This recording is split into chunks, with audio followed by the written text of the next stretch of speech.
Hey, tonight we're going to talk about life in Birmingham during the 1890s when street gangs ruled the slums and the name Peaky Blinders struck fear into the hearts of ordinary folk. Spoiler, it wasn't great. You think your year was bad? Let me tell you about life in Victorian Birmingham. Hey, if you're enjoying these bedtime stories about weird history, I'd really appreciate a like or subscribe. I'm curious where you're listening from. Drop a comment with your location and what time it is there. Is it actually bedtime? I know. You're trying to fall asleep and I'm about to tell you about street gangs and violence, but trust me, it gets better. Now find a cozy spot, take a slow, deep breath and let your body sink into comfort as we journey back in time together. Congratulations, you've just woken up in Birmingham, England in the year 1890. The good news, you're alive. The bad news, your stomach is already cramping from hunger and the thin straw mattress you slept on has left painful red marks across your back. The cold seeps through your bones as you pull yourself up from the floor. Your fingers are stiff, making it hard to button your threadbare shirt. The single room you call home is dim, even though sunlight has been fighting to break through the grime-covered window for at least an hour. The air smells of coal smoke, damp clothes, and something worse coming from the chamber pot in the corner. You live in one of the thousands of back-to-back houses that fill Birmingham's slums. Your home shares 3 of its 4 walls with neighbouring houses, leaving only the front wall with a window and door opening to the outside world. 2 stories tall with a single room on each floor connected by steep, narrow stairs that creak with every step. The entire space is smaller than most modern bathrooms. Your lungs ache as you breathe in the sooty air. Birmingham is called the City of 1,000 Trades, and the factories and workshops that earned it that name belch black smoke into the sky day and night. The constant din of hammering and the clank of machinery forms the backdrop to your life, a symphony of industry that never really stops.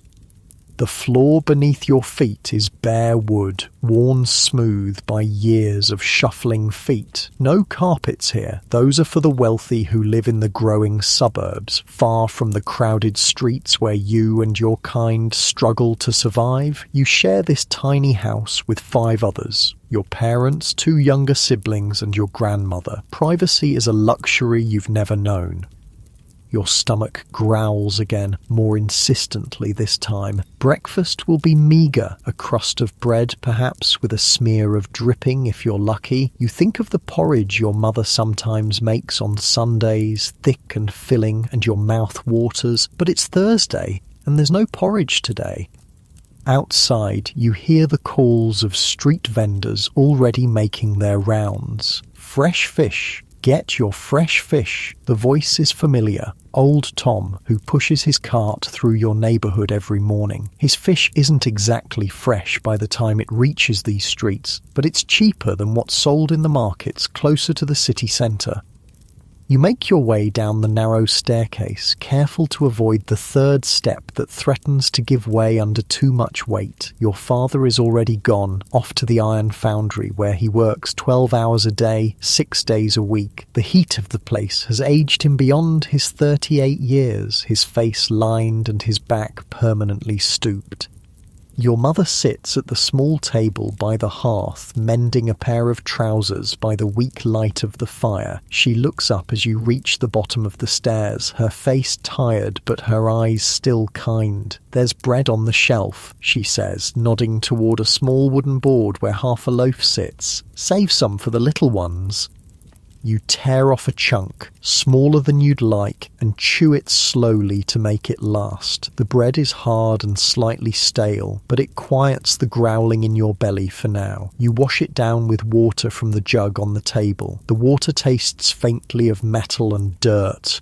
It comes from the pump at the end of the street that serves all 20 houses in your court. As you eat, you think about the day ahead. You're 15 years old, and for the past 2 years, you've worked as a runner for Mr. Jenkins, the local pawnbroker. The pay is poor, but it's better than nothing, and Mr. Jenkins occasionally slips you an extra penny when business is good. Today, though, you're not going to work. You have other plans. 3 weeks ago, you were walking home from Mr. Jenkins' shop when a group of boys cornered you in an alley. They were from the next street over, part of a local gang that had been making trouble in the area. They took the 2 pennies you had in your pocket and gave you a black eye and a split lip for good measure. Your father had been furious, not at the boys, but at you for not fighting back. "You let them walk all over you," he'd said, his voice low and dangerous. "In this neighbourhood, you either stand up for yourself or you get crushed."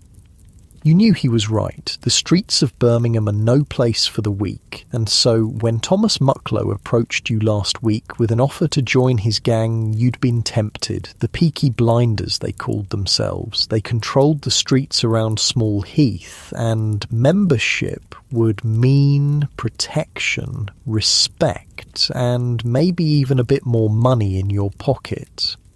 Your mother would be horrified if she knew what you were considering. She had enough to worry about without adding a son in a street gang to her troubles. But what choice did you have? The grinding poverty of your daily existence offers few paths forward, and none of them are easy.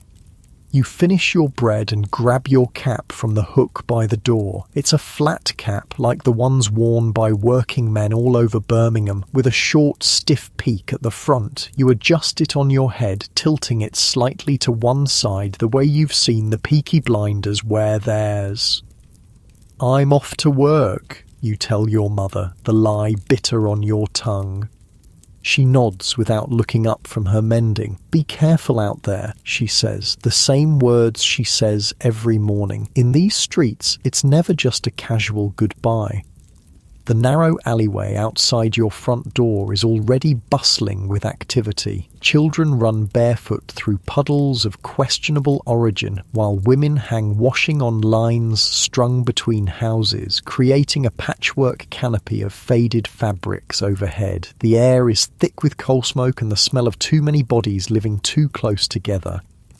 Your court is a small square surrounded on all sides by back-to-back houses. In the centre is a water pump and a block of 4 privies that serve all 20 households. The ground around the pump is always muddy, and the stench from the privies is eye-watering, especially in summer. Thank God it's October now, and the cooler weather makes the smell almost bearable. You make your way out of the court and onto the main street. Here the world widens a bit, though not by much. The street is cobbled but poorly maintained, with horseshoe-shaped depressions and loose stones that make walking a careful business. Horse manure dots the way, and a dead rat lies in the gutter, already attracting flies despite the cool morning air. The street is lined with small shops on the ground floors of buildings, many with living quarters above. A butcher's shop displays meagre cuts of meat in its window, most too expensive for families like yours. Next to it, a baker sells day-old bread at half price, drawing a small crowd of women with worn shawls and tired eyes. You turn left, away from the city centre, heading deeper into the maze of slum housing that makes up this part of Birmingham. The buildings press in on either side, blocking much of the already weak sunlight. Shadows stretch across the street, making it seem later than it is. Your heart beats a little faster as you approach the Rainbow Public House on the corner of Adderley Street. This is where Thomas Mucklow told you to meet him, the same pub mentioned in that newspaper article about the Peaky Blinders attacking some poor soul who had the misfortune to cross their path.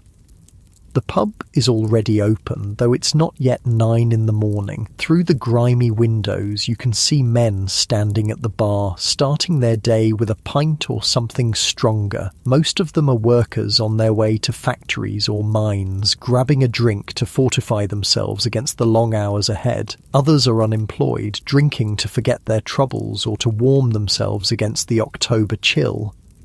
You hesitate outside, your hand on the door. Once you step inside, once you meet with Mucklow and agree to join his gang, there's no going back. Your life will change in ways you can only begin to imagine. A woman passes by carrying a basket of laundry on her hip. Her face is lined with hardship, though she can't be much older than 30. She gives you a curious look, but doesn't stop. In these neighborhoods, people learn to mind their own business. It's safer that way. Taking a deep breath, you push open the door and step inside. The pub is dim after the daylight outside, and it takes your eyes a moment to adjust. The air is thick with tobacco smoke and the yeasty smell of beer. Men's voices create a low rumble of conversation, punctuated by occasional bursts of laughter or the clink of glasses. You scan the room, looking for Mucklow. He's not hard to spot. He sits at a table in the corner with 2 other young men, all wearing the distinctive uniform of the Peaky blinders. Their jackets are well cut, their boots polished to a shine, their hair cropped short on the sides with a longer fringe that peeks out from beneath their flat caps. They look prosperous, confident, everything you're not. Mucklow sees you and nods, gesturing for you to join them. Your mouth goes dry, but you cross the room, weaving between tables and avoiding eye contact with the other patrons. "You came," Mucklow says, as you reach their table. It's not a question, but there's a note of approval in his voice. "Sit down." You slide onto a wooden chair, feeling the eyes of the other 2 blinders on you. One is George Groom, Mucklow's brother-in-law, a stocky young man with hard eyes and a reputation for quick violence. The other you don't recognise. He's younger, closer to your age, with a fresh scar running along his jawline. "This is the lad I told you about," Mucklow says to his companions. "The one who works for Jenkins." Groom looks you up and down, his expression sceptical. "Don't look like much," he says. "You sure he's got the stomach for it?" The question isn't directed at you, but at Mucklow, as if you're not sitting right there. Your face flushes with a mixture of embarrassment and anger. "I can handle myself," you say, the words coming out before you can stop them. Groom raises an eyebrow, surprised by your boldness. The corner of his mouth twitches, not quite a smile, but close. "We'll see," he says. Mucklow leans forward, his elbows on the table. "Here's how it works," he says, his voice low enough that only your table can hear. "You're with us now. That means you back us up when there's trouble. It means you do what we tell you when we tell you. In return, you get protection. No one touches what's ours."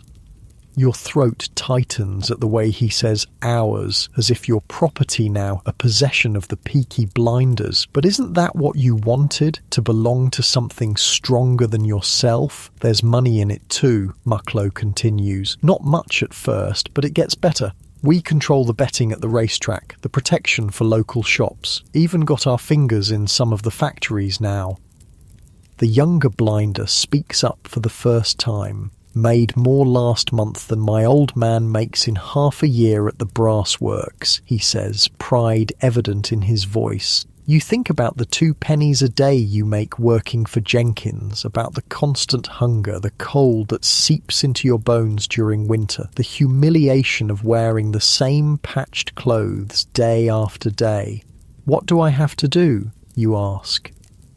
Mucklow exchanges a look with Groom, a silent communication passing between them. Then he turns back to you. "First things first," he says. "You need to look the part. He reaches into his pocket and pulls out a few coins, sliding them across the table to you. It's more money than you'd make in a week at the pawnbroker's. Get yourself a proper jacket, good boots, a new cap too, one that fits right. His eyes flick to your own well-worn cap. And a haircut, short on the sides like ours.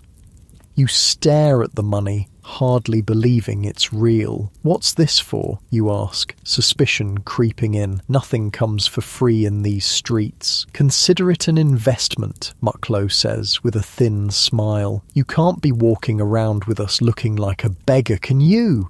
Bad for our reputation. The younger blinder sniggers, and even Groom cracks a small smile. Meet us back here tomorrow night, Mucklow continues. 8 o'clock, we've got business to attend to. The way he says business sends a chill down your spine, but you nod anyway. You're committed now, for better or worse. Don't be late, Groom adds, his tone making it clear that punctuality is not optional. You pocket the money, feeling its weight against your thigh, both a promise and a burden.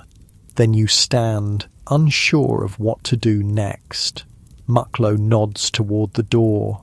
Go on then, he says. Get yourself sorted, and remember, you're a Peaky blinder now. Carry yourself like one. Outside the pub, the day has brightened somewhat, though clouds still hang low over the city. You stand on the pavement for a moment, the coins heavy in your pocket, your mind racing with the implications of what you've just done. Your father would probably approve. He's always believed in taking what you can from a world that gives nothing freely. Your mother, though, she'd be heartbroken. She's worked so hard to keep you and your siblings on the straight and narrow despite the temptations of the streets. But what choice did you have, really? This is Birmingham in 1890, and the gap between the haves and have-nots yawns wide as the canal that cuts through the city. For someone born in the back-to-backs, there are precious few ways to rise above your station. You set off toward the market, the money a reassuring weight in your pocket. Whatever happens next, at least you won't be hungry today. And in these streets, that's something to be grateful for. The market is a chaotic swirl of colour and noise, a stark contrast to the grey monotony of the surrounding streets. Stalls line both sides of the thoroughfare, selling everything from vegetables to cheap clothing to household goods. The air is filled with the shouts of vendors hawking their wares, each trying to outdo the others in volume and persuasiveness. You make your way through the crowd, careful to keep a hand on your pocket. Pickpockets are common here, and the irony of having your first payment from the Peaky blinders stolen is not lost on you. First, you head to a clothing stall where a heavy-set woman presides over piles of second-hand garments. Her sharp eyes assess you as you approach, taking in your worn clothes and calculating exactly how much you can afford to spend. "What can I get you, lad?" she asks, her Birmingham accent thick as molasses. "Need a jacket," you reply, trying to sound confident. "A good one, and some boots." Her eyebrows rise slightly at your request. Boys from the back-to-backs don't often ask for good anything. "Got money, have you?" she asks, suspicious. You nod, not volunteering any information about where it came from. She shrugs, apparently deciding it's none of her business, and turns to sort through a pile of jackets. "This might fit," she says, holding up a dark wool jacket that looks nearly new. Previous owner didn't need it anymore. She doesn't elaborate on why, and you don't ask. In these neighbourhoods, clothing often becomes available when its owner dies or goes to prison. The jacket is well made, with no visible patches or tears. It's better than anything you've ever owned. You try it on, surprised by how heavy it feels and how the rough wool scratches at your neck. "Looks good," the woman says, her eyes now on the potential sale rather than on you. 10 shillings. It's an outrageous price, and you both know it. 5, you counter. She scoffs. 7, and that's highway robbery on my part. You haggle for a few more minutes before settling on 6 shillings. Still more than you've ever spent on clothing, but less than the jacket is worth. Next come the boots. Another 3 shillings for a pair that pinch your toes but will stretch with wear. By the time you've finished at the market, you've spent most of Mucklow's money. Besides the jacket and boots, you've bought a new cap, stiff and black with a sharp peak, and paid for a haircut from a barber who set up his chair at the edge of the market. Your hair now mimics the style of the Peaky Blinders, short on the sides and back, longer on top so it falls over your forehead when you remove your cap. Looking at your reflection in a shop window, you barely recognize yourself. The transformation is striking. You look older, harder, more like someone to be reckoned with. Is this really you, or just a costume you're wearing, a role you're playing?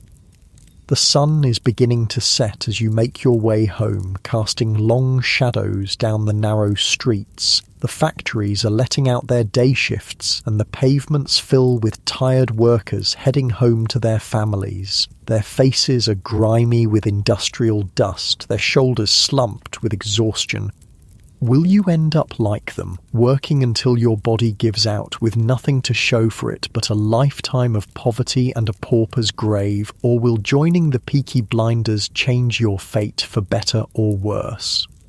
Your stomach growls, reminding you that you haven't eaten since that crust of bread this morning. You stop at a pie shop, the smell of hot meat and gravy making your mouth water. With some of your remaining coins, you buy 3 meat pies, 1 for yourself and 2 to take home to your siblings. It's an extravagance, but today feels like a day for breaking routine. The pie is hot in your hands, the pastry flaking as you take a bite. The filling is mostly gravy and vegetables, with just enough meat to justify the name, but it's the best thing you've tasted in months. You eat slowly, savouring each bite, watching the world go by from your perch on a low wall outside the shop. As darkness falls, the gas lamps are lit along the main streets, casting pools of yellowish light at regular intervals. The smaller streets and alleys remain in darkness, navigable only by memory and the occasional light spilling from a window or open door. You finish your pie and continue homeward, the remaining pies wrapped in paper and tucked inside your new jacket. The streets grow quieter as you move deeper into the residential areas, though not silent. These neighborhoods are never truly quiet. Even at night, there's always someone coming or going, voices raised in argument or laughter, the cry of a baby, the bark of a dog. As you turn onto your street, a figure steps out of the shadows ahead, blocking your path. Your heart jumps into your throat before you recognize the silhouette. It's your father, returning from his shift at the foundry. He stops when he sees you, his expression hidden in the gathering darkness. For a long moment, neither of you speaks. Then, "New clothes," he says, his voice giving nothing away. You nod, suddenly nervous. "Got a better job," you say, the lie coming easily now that you've had practice. "Working for a tailor in town. He gave me these as part of my pay." Your father says nothing for a beat, 2 beats, then he steps closer into a splash of light from a nearby window. His face is lined with fatigue, smudged with the black dust of the foundry that never fully washes away. His eyes move over your new jacket, the boots, the cap. "Tailor, eh?" he says, and you can tell he doesn't believe you. He's worked in Birmingham's factories since he was younger than you are now. He knows how the world works. Must be a generous one. You say nothing, holding his gaze. After a moment, he sighs, a sound of bone-deep weariness. "Be careful," he says, and you're not sure if it's a warning or advice. "Whatever you're mixed up in, be careful." Then he moves past you, heading toward home. You watch him go, his shoulders stooped, his gait slow and measured to conserve energy. This is what decades of hard labor does to a man. It grinds him down bit by bit until there's nothing left but exhaustion and resignation. You won't end up like that. You can't. The thought strengthens your resolve as you continue on your way. At home, your mother's reaction to your new appearance is less ambiguous than your father's. Her eyes widen when you walk through the door, taking in the transformation with a mixture of surprise and dismay. "What's all this then?" she asks, gesturing at your clothes. Before you can repeat the lie about the tailor, your younger sister rushes over, excited by the smell of the pies. "You brought food," she exclaims, her thin face lighting up with delight. You hand her one of the wrapped pies and she clutches it to her chest as if it might vanish if she doesn't hold it tight. Your brother, 2 years younger than you, approaches more cautiously, but his eyes are fixed on the remaining pie in your hand. "This is for you," you tell him, handing it over. "Share with Grandma." He nods solemnly, already unwrapping the pastry. The smell fills the small room, momentarily overwhelming the usual odours of damp and coal dust. Your mother watches this exchange, her expression softening slightly. Food is food, after all, and she's not one to turn away anything that will fill her children's bellies. Still, she gives you a look that says this conversation isn't over. Later, after the younger ones have gone to sleep, your sister and brother curled together on a pallet in the corner, your grandmother in the room's only proper bed, your mother corners you by the dying fire. "Tell me the truth," she says, her voice low to avoid waking the others. "Where did you get the money for those clothes, for the pies?" You consider sticking to your story about the tailor, but something in her eyes stops you. She deserves better than lies. "I've joined up with some lads," you say carefully. "They're looking out for me. Gave me money for new things." Her face pales in the dim light. "What lads?" she asks, though from her expression you think she already knows.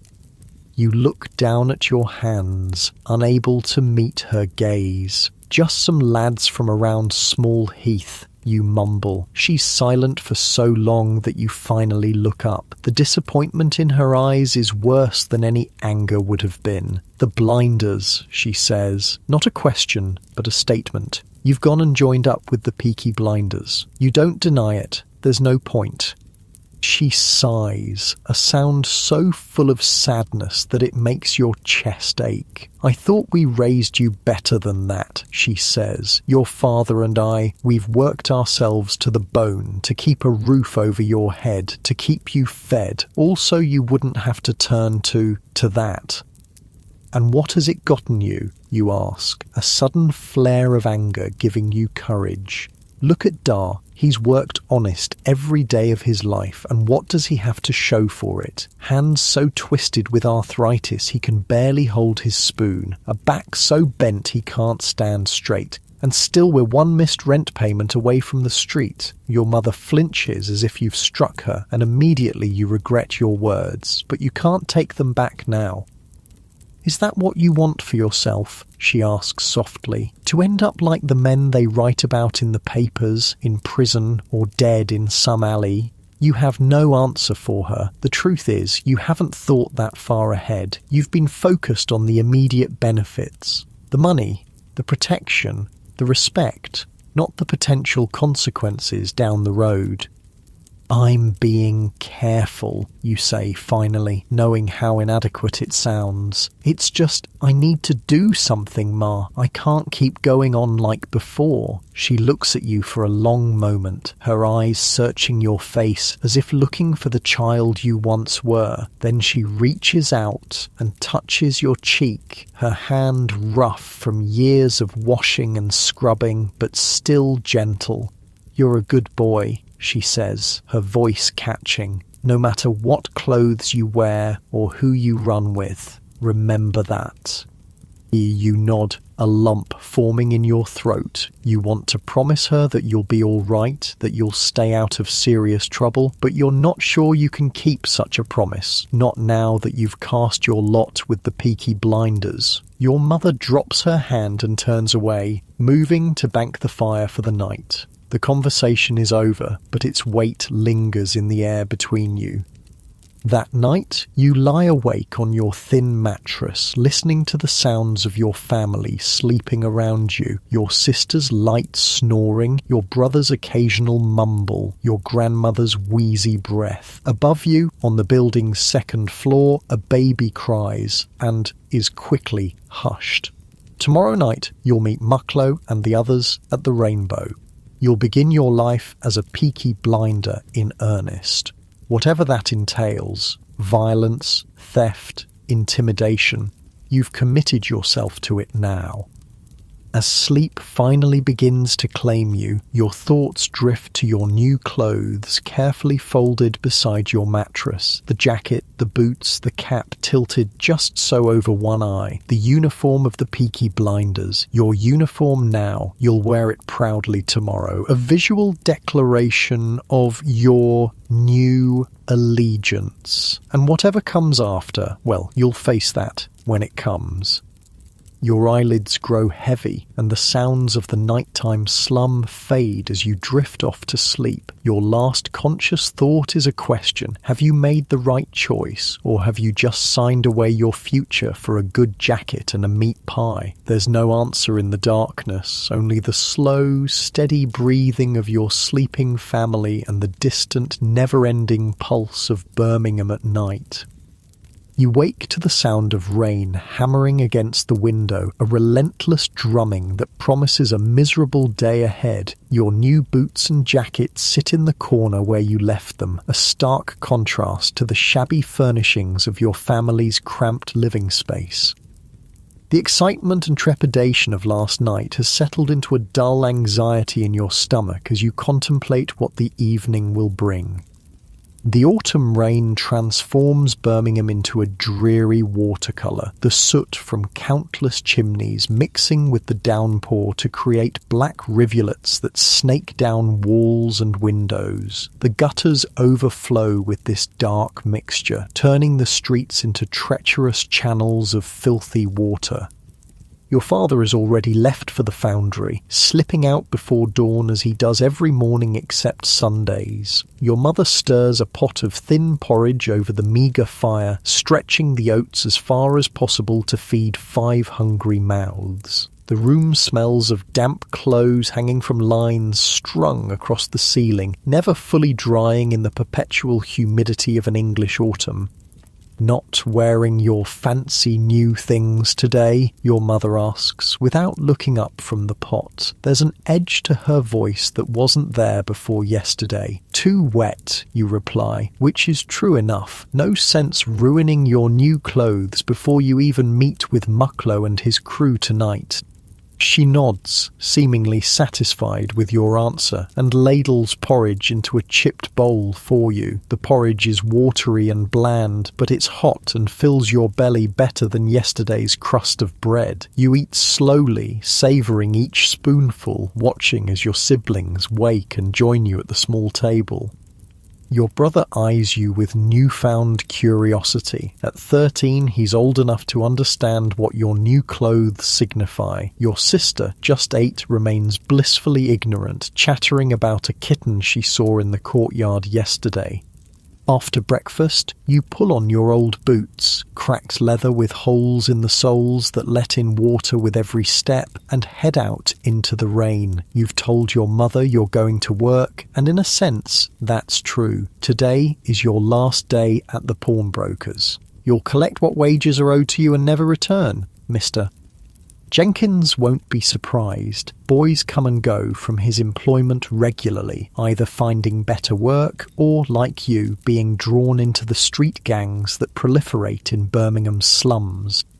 The rain soaks through your thin jacket within minutes. Water trickles down your neck and into your shirt, making you shiver despite the walk's exertion. The streets are quieter than usual, with only those who have no choice braving the downpour. A rag-and-bone man pushes his cart through the muck, calling out for scrap metal and old clothes, his voice barely audible over the rain. A woman hurries past with a basket covered by a piece of oilcloth, probably containing laundry she's delivering to one of the wealthier houses in the area. Birmingham is a city of stark contrasts. While you and your family struggle in the back-to-backs of Small Heath, just a mile away stand imposing Victorian mansions owned by factory bosses and merchants. The same industrial revolution that consigns you to poverty has made them rich beyond imagining. You reach Mr. Jenkins' pawn shop, a narrow storefront wedged between a bakery and a cobbler's. The windows display an eclectic assortment of items: watches, clothing, tools, even a violin, all surrendered by desperate people hoping to redeem them when fortunes improve. For most, that day never comes. The bell above the door jingles as you enter, shaking rainwater from your cap. Mr. Jenkins looks up from behind the counter, where he's examining a silver pocket watch through a loop. He's a thin man with spectacles that constantly slide down his nose, requiring him to push them back up with an ink-stained finger. "Ah, there you are," he says, setting aside the watch. "Thought you might not come in today, what with the weather." "I'm leaving," you blurt out, not seeing any reason to delay. "After today, I mean. I've found something else." Mr. Jenkins removes his spectacles, folding them carefully before responding. "The blinders?" he asks, though it's not really a question. Nothing happens in this neighbourhood without him knowing about it. You nod, unable to meet his gaze. He sighs, reaching beneath the counter to pull out a small leather pouch. "Your wages, then. 4 days at 2 pennies makes 8. He counts out the coins and slides them across the counter to you. "And 2 more for giving me proper notice, unlike the last boy." The unexpected generosity takes you by surprise. "Thank you, sir," you mumble, pocketing the money. Mr. Jenkins puts his spectacles back on, the gesture signalling the end of your brief employment. But as you turn to leave, he speaks again. "My brother joined a gang when we were lads," he says, his voice neutral, as if discussing the weather. "Thought it would make him rich, or at least less poor. Got himself killed before he turned 20, knife in the ribs outside a pub in Digbeth." You stand frozen, one hand on the doorknob, unsure how to respond to this unexpected confidence. "Just something to think about," Mr. Jenkins concludes, turning his attention back to the silver watch. "Close the door properly on your way out. Draft is terrible for the books." The rain has intensified by the time you step back onto the street, now coming down in sheets that reduce visibility to a few yards. You duck into the shelter of a nearby archway, considering your options. There's no point returning home. Your mother would know something was amiss if you came back so early. You could seek shelter in one of the public houses, but they'd want you to buy a drink, and you're saving your money for tonight. In the end, you decide to visit the Birmingham Museum and Art Gallery. It's a fair walk from Small Heath, but admission is free, and it will be warm and dry inside. More importantly, it will give you a glimpse of a world beyond your own, a reminder of what you're fighting to escape. The journey takes nearly an hour, the rain slowing your progress and the unfamiliar streets requiring frequent pauses to get your bearings. By the time you reach Chamberlain Square, where the museum stands imposing in its Victorian grandeur, you're thoroughly soaked and shivering. The attendant at the entrance gives you a suspicious look as you drip water onto the polished floor, but he doesn't turn you away. Inside, the museum is a revelation. High ceilings, gleaming display cases, paintings in gilt frames that must be worth more than your entire court of back-to-backs combined.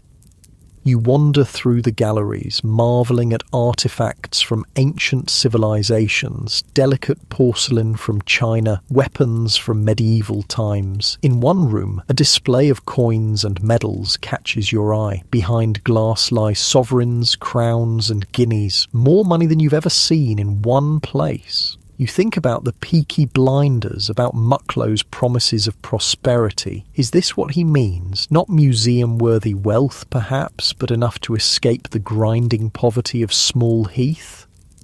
The hours pass pleasantly as you explore the museum, temporarily forgetting the evening that awaits you. But as the afternoon wears on, a glance at the large clock in the main hall reminds you of your appointment. It's time to head back to Small Heath to prepare for your first night as a true Peaky blinder.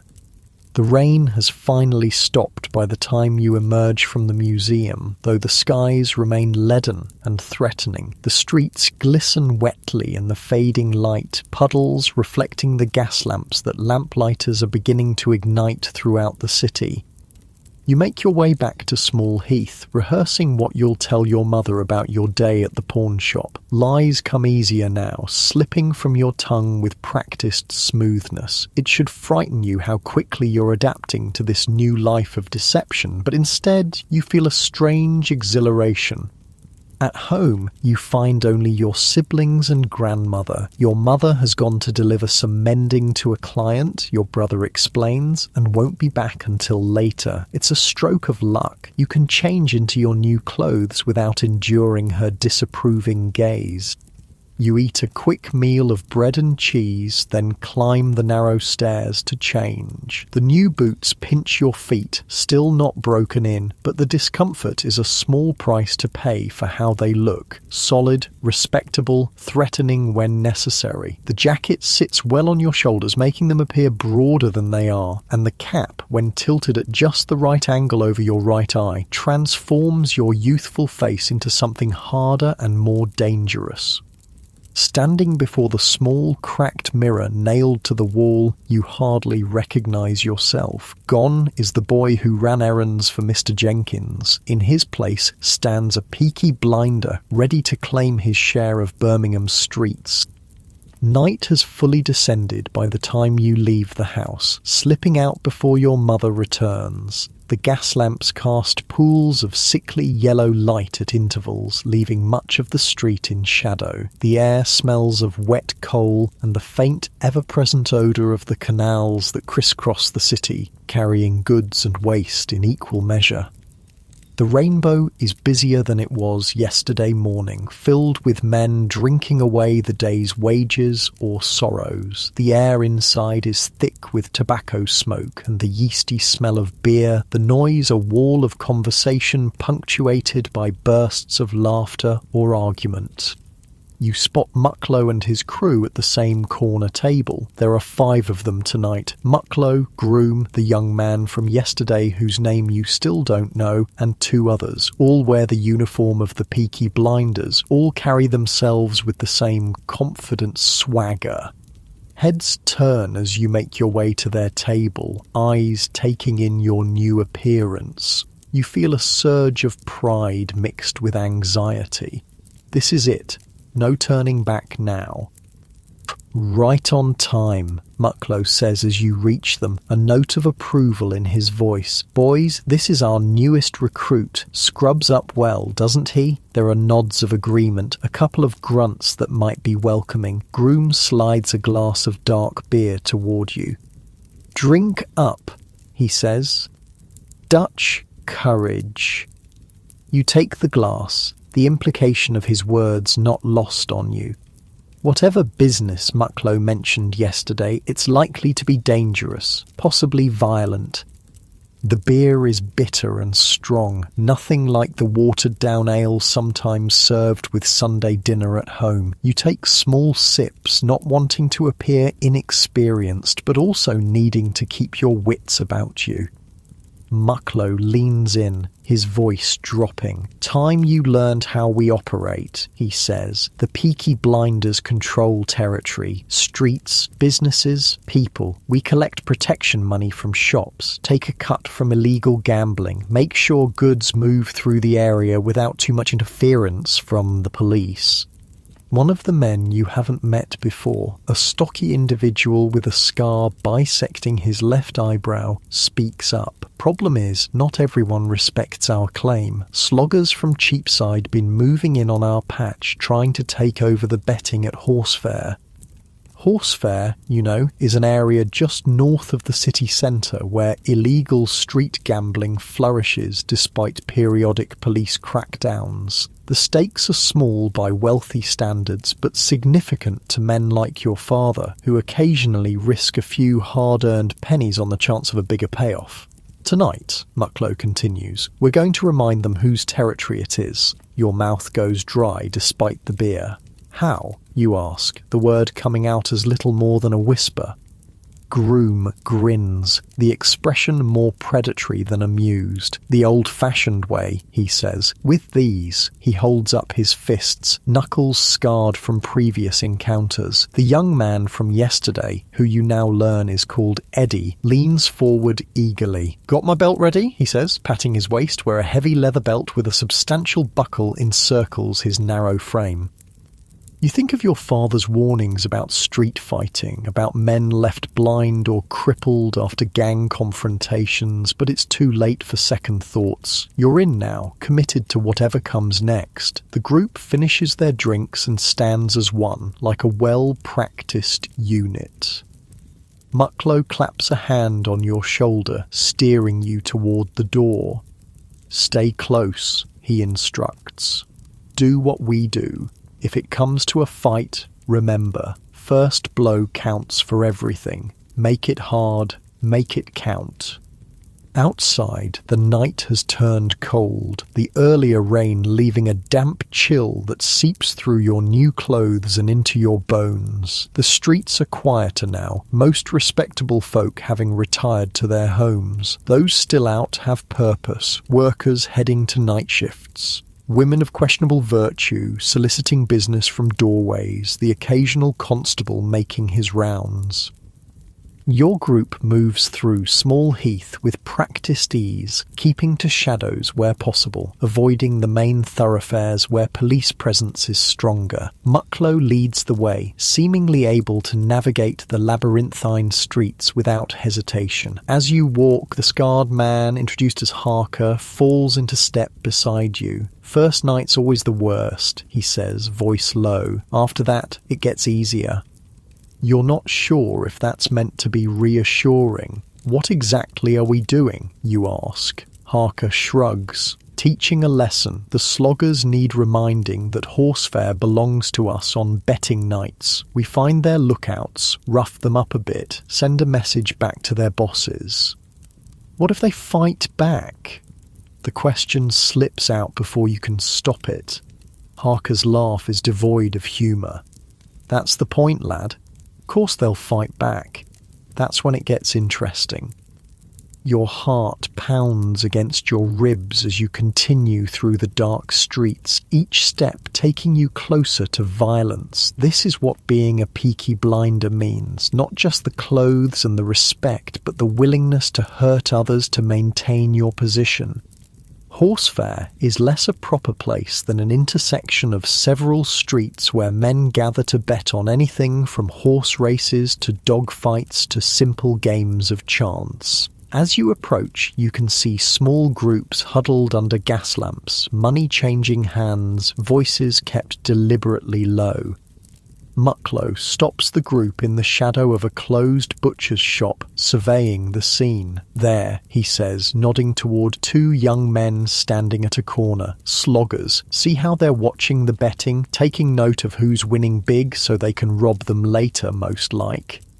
The sloggers are dressed similarly to your group, but with subtle differences. Caps worn straight rather than tilted, jackets less tailored, boots workmanlike rather than polished to a shine. They're young, probably no older than you, with the lean, hungry look of boys raised in Birmingham slums. What now? You whisper. Mucklow's grin is cold in the dim light. Now we introduce ourselves. He steps out of the shadows and strides toward the sloggers, the rest of you following like a tide of dark wool and malicious intent. The sloggers spot you immediately, their postures stiffening as they recognise trouble approaching. Evening, lads, Mucklow calls, his voice carrying just enough to be heard without drawing attention from the gamblers nearby. Bit far from Cheapside, aren't you? One of the sloggers, slightly taller than his companion, steps forward. Free country, isn't it? Man can stand where he likes. Not in horsefair, Groom interjects, moving to stand beside Mucklow. Not on betting nights. This is blinder territory. The second slogger spits on the ground. Says who? Your boss Billy Kimber. He don't own Birmingham. The name means nothing to you, but you see Mucklow's expression harden at its mention. Billy Kimber, you'll later learn, is a rising figure in Birmingham's criminal hierarchy, a man whose ambition and ruthlessness are already becoming legendary in the city's underworld. Says us, Mucklow replies, voice dangerously soft. And we're right here, while Kimber's nowhere to be seen. It happens faster than you can follow. Mucklow lunges forward, his fist connecting with the taller slogger's jaw with a sickening crack. The man staggers but doesn't fall, coming back with a wild swing that Mucklow easily dodges. Then everyone is moving at once. Groom and Harker take on the second slogger, while Eddie and the fifth blinder, a silent man you know only as Roberts, circle behind to cut off escape. You stand frozen, watching as the violence unfolds with brutal efficiency. Mucklow fights with practiced precision, each blow calculated for maximum impact. The slogger, despite his size, is clearly outmatched. A punch to the solar plexus doubles him over, followed by a knee to the face that sends blood spraying onto the cobblestones. The second slogger fares no better against Groom and Harker. A flurry of blows leaves him dazed and stumbling. When he tries to flee, Roberts steps in his path, sending him sprawling with a well-placed foot. Your turn, Mucklow says suddenly, looking directly at you. The taller slogger is on his knees now, blood streaming from his nose, eyes unfocused. Finish him off. Your stomach lurches. This isn't what you expected. Watching a fight is one thing, participating is another entirely. But 5 pairs of eyes are on you, waiting, judging. You step forward, fists clenched so tightly your nails dig into your palms. The slogger looks up at you, no recognition in his gaze, just pain and the dull awareness of more to come. Do it, Groom urges from behind you. Prove you're one of us. Your first punch lands awkwardly, glancing off the slogger's cheekbone. Pain shoots through your knuckles, but you barely register it. The second hits more solidly, connecting with his temple and sending him sprawling onto the wet cobblestones. He doesn't get up. For a terrifying moment, you think you've killed him, but then you see the shallow rise and fall of his chest. Just unconscious then. Not bad for a first go, Mucklow says, clapping you on the shoulder. Next time, put your weight behind it more. Like this. He demonstrates the proper form, fist driving straight from the shoulder. You nod, feeling sick but also strangely exhilarated. Your hand throbs where it connected with the slogger's face, but the pain is almost welcome, proof that you've crossed a line, become someone new. The second slogger is similarly incapacitated, lying in a heap against a wall where Groom and Harker have left him. Eddie goes through his pockets, extracting a few coins and a cheap pocket knife. Spoils of war, he explains, pocketing the items without a second thought. Mucklow surveys the scene with satisfaction.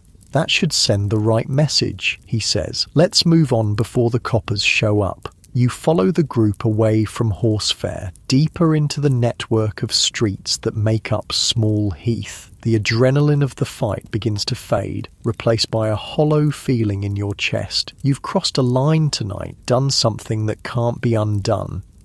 Your first rule of being a blinder, Mucklow says as you walk, seemingly reading your thoughts, is loyalty. We look after our own. What we did back there, that was protecting our interests. Those sloggers would have done the same to us, given half a chance. You nod, not trusting yourself to speak. Is he trying to justify the violence, or simply explain the rules of this new world you've entered? The group stops at another pub. The Garrison this time, a larger establishment that serves as a gathering place for many of Small Heath's residents. Inside, the atmosphere is less tense than at the Rainbow, more celebratory. A fiddle player in the corner provides music that several couples dance to, while bar staff hurry to keep up with orders. Mucklow finds a table near the back, ordering a round of drinks with a confidence that suggests he's well known here. No one questions your age or right to be present. You're with the Peaky Blinders now, and that's enough. Drink up, Groom says, pushing a glass toward you. You've earned it. The liquor burns a fiery path down your throat, bringing tears to your eyes that you quickly blink away. The others laugh, not unkindly, at your reaction. Gets easier, Harker assures you, like everything else. As the night progresses, you learn more about your new companions. Eddie, the youngest, has been with the Blinders for just 6 months, having joined after his father died in a factory accident. Roberts, the quiet one, rarely speaks but is apparently lethal in a fight, especially with a knife. Harker used to work the canals before joining up and still has contacts among the boat people who move goods in and out of Birmingham. Mucklow, you discover, grew up on the same streets as you, his father also a foundry worker, but unlike your father, Mucklow's died young, leaving the family destitute. The gang became his family, his way of ensuring he and his siblings didn't starve. It's a common story in Birmingham, where poverty claims lives as surely as any disease. The Industrial Revolution that made the city famous also created its slums, its desperate underclass willing to do anything to survive. By the time you leave the Garrison, the night is well advanced, the streets empty except for the occasional late worker or early riser. You're light-headed from the drinks, your knuckles throbbing where they connected with the slogger's face, but there's also a sense of belonging that you've never experienced before. These men, violent and crude as they may be, have accepted you as one of their own. Same time tomorrow, Mucklow tells you as the group begins to disperse. We've got collections to make. Bring something to carry coins in. He presses several shillings into your hand. Your cut from tonight. Not much, but it'll get better. It's more money than you made in a week at the pawn shop, earned in a single night. The implications are both thrilling and terrifying.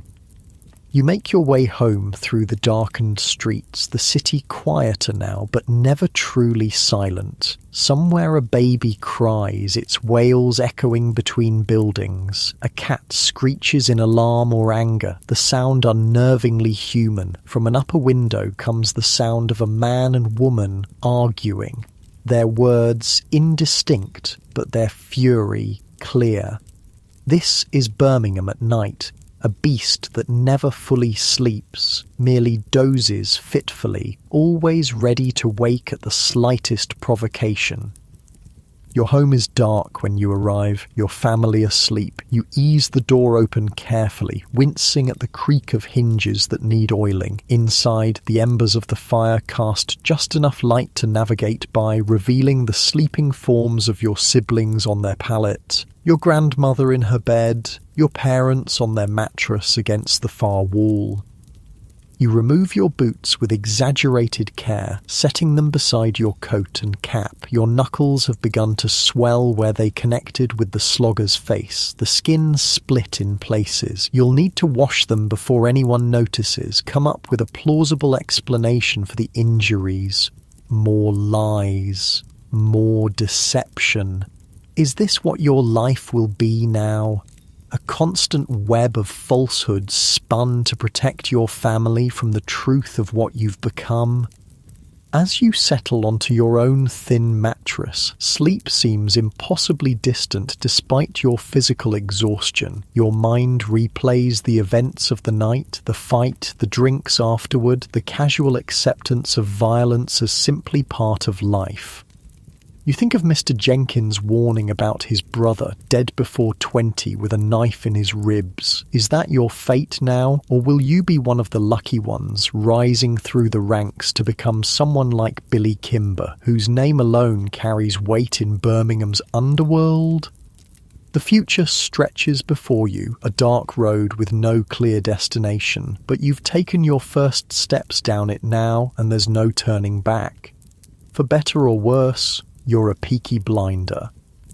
Sleep finally claims you as the first grey light of dawn begins to filter through the window. Your last conscious thought is a question. Was it worth it? The money in your pocket, the respect in Mucklow's eyes, are they worth the blood on your knuckles and the lies on your tongue? There's no answer in the silence of your sleeping home, only the slow, steady breathing of your family and the distant, never-ending pulse of Birmingham awakening to another day of struggle and survival. Winter has settled over Birmingham like a shroud, transforming the industrial landscape into something almost beautiful when fresh snow briefly covers the grime, but beauty is fleeting in Small Heath. By midday, the pristine white turns to grey slush underfoot, churned by thousands of boots and hooves, stained by coal dust and factory smoke. 3 months have passed since that first night with Mucklow and his crew. 3 months of collections, confrontations, and occasional violence. Your knuckles have healed, only to be split open and heal again. Your mother has stopped asking questions about your late nights and the money you bring home, though the worry never leaves her eyes. Your father, too, maintains his silence, but you sometimes catch him watching you with an expression that might be disappointment or perhaps grudging respect. The back-to-back house feels different now. The walls seem to press in more tightly, the ceiling lower, the shared court outside smaller and more confining. You've glimpsed another world in these months, the flash of gold pocket watches, the gleam of polished mahogany in private clubs, the rustle of crisp pound notes changing hands. Once seen, such things cannot be unseen, and they make the poverty of your origins more stark by comparison. This morning, frost patterns trace delicate ferns across the inside of your window, your breath puffs visible in the frigid air as you dress quickly, adding layers against the bitter cold. Wool socks darned so many times they're more repair than original material. Long underwear that itches, but keeps the worst of the chill at bay. Your regular clothes, and then the uniform of the Peaky blinders over top. The tailored jacket, the heavy boots, the flat cap that marks you as one of them. Downstairs, your mother has managed to coax the fire to life, though coal is expensive and used sparingly. The room is only marginally warmer than upstairs. Your siblings huddle near the meagre flames, hands outstretched toward the heat. Toast, your mother offers, holding out a piece of bread speared on a long fork, lightly browned over the fire. You take it with murmured thanks. The bread is several days old and hard as a brick, but the warmth makes it almost palatable. Your stomach growls, demanding more, but you know there isn't any. Winter is the hungry time, when food prices rise and work becomes scarcer for many. Not for you, though. The Peaky blinders operate year-round, their business model unaffected by the seasons. If anything, the desperation of winter drives more people to gambling, to buying stolen goods, to paying for protection they can't afford but fear to refuse. Meeting the lads again? Your brother asks as you pull on your heavy coat. There's envy in his voice. At 13, he's eager to follow in your footsteps, drawn by the allure of quick money and the respect or fear the blinders command on the streets. Just business, you reply vaguely. Don't wait up. Outside, the cold hits like a physical blow. The temperature has dropped overnight, turning puddles to treacherous sheets of ice that lurk beneath the thin layer of snow. Your breath clouds before you as you make your way carefully down the street, past women breaking ice in water buckets, and men huddled at corners, stamping their feet to keep warm as they wait for work that probably won't come. Birmingham in winter reveals the true face of poverty. Children with chilblains on their fingers beg for pennies or scraps of food. Old men and women who've survived a lifetime of industrial labour but cannot survive another winter die quietly in their beds, their passing marked only by the appearance of the parish coffin cart. The workhouse fills to bursting despite the harsh conditions inside. At least there's regular food and some warmth, which is more than many can manage outside its walls. Your destination this morning is a coffee house near the markets, a meeting place favoured by Mucklow for its relative privacy and central location. Inside, the warmth and rich aroma of coffee and tobacco wrap around you like a blanket. The establishment caters to a mixed clientele, clerks and shop owners in the mornings, labourers during the day, and a rougher element as evening approaches. Mucklow sits at his usual table in the corner, a cup of steaming coffee before him and a newspaper spread open. He looks up as you approach, folding the paper with deliberate care. "Right on time," he says by way of greeting, gesturing for you to sit. "Coffee?" You nod, and he signals to the proprietor, who brings over another cup of the dark brew. It's a small luxury you've grown accustomed to in recent months, one of many changes in your daily life since joining the Blinders. "Got a special job today," Mucklow says once the proprietor has moved away. Not the usual collections. You take a sip of coffee, the bitter liquid warming you from the inside. "What kind of job?" "Message delivery." He taps the folded newspaper. "See this? Police are cracking down again. New chief constable making a name for himself, wants to clean up the city." You've heard rumours about the new man, Charles Houghton Rafter, brought in to modernise the Birmingham police force. Word on the street is that he's recruiting bigger, stronger officers and training them to fight as well as police. What's that got to do with us, you ask, though you have a sinking feeling you already know. Mucklow's smile doesn't reach his eyes. Seems one of our friends at the station has been getting too enthusiastic about his job. Sergeant Willis been causing problems for some of our operations, turned down the usual arrangement to look the other way. Most of the local constables have an understanding with the Blinders. A few shillings in the right pocket means they patrol elsewhere when certain activities are taking place. It's an arrangement that benefits everyone, keeps the peace in its own way, but occasionally a new officer arrives with ideals intact, unwilling to play by the established rules. "So we're going to explain the way things work, you venture?" Exactly. Not too rough. He's still the law, after all, just enough to make the point. A year ago, the idea of intimidating a police officer would have horrified you. Now, it's just another job, a necessary part of maintaining the delicate balance of power in Birmingham's underworld.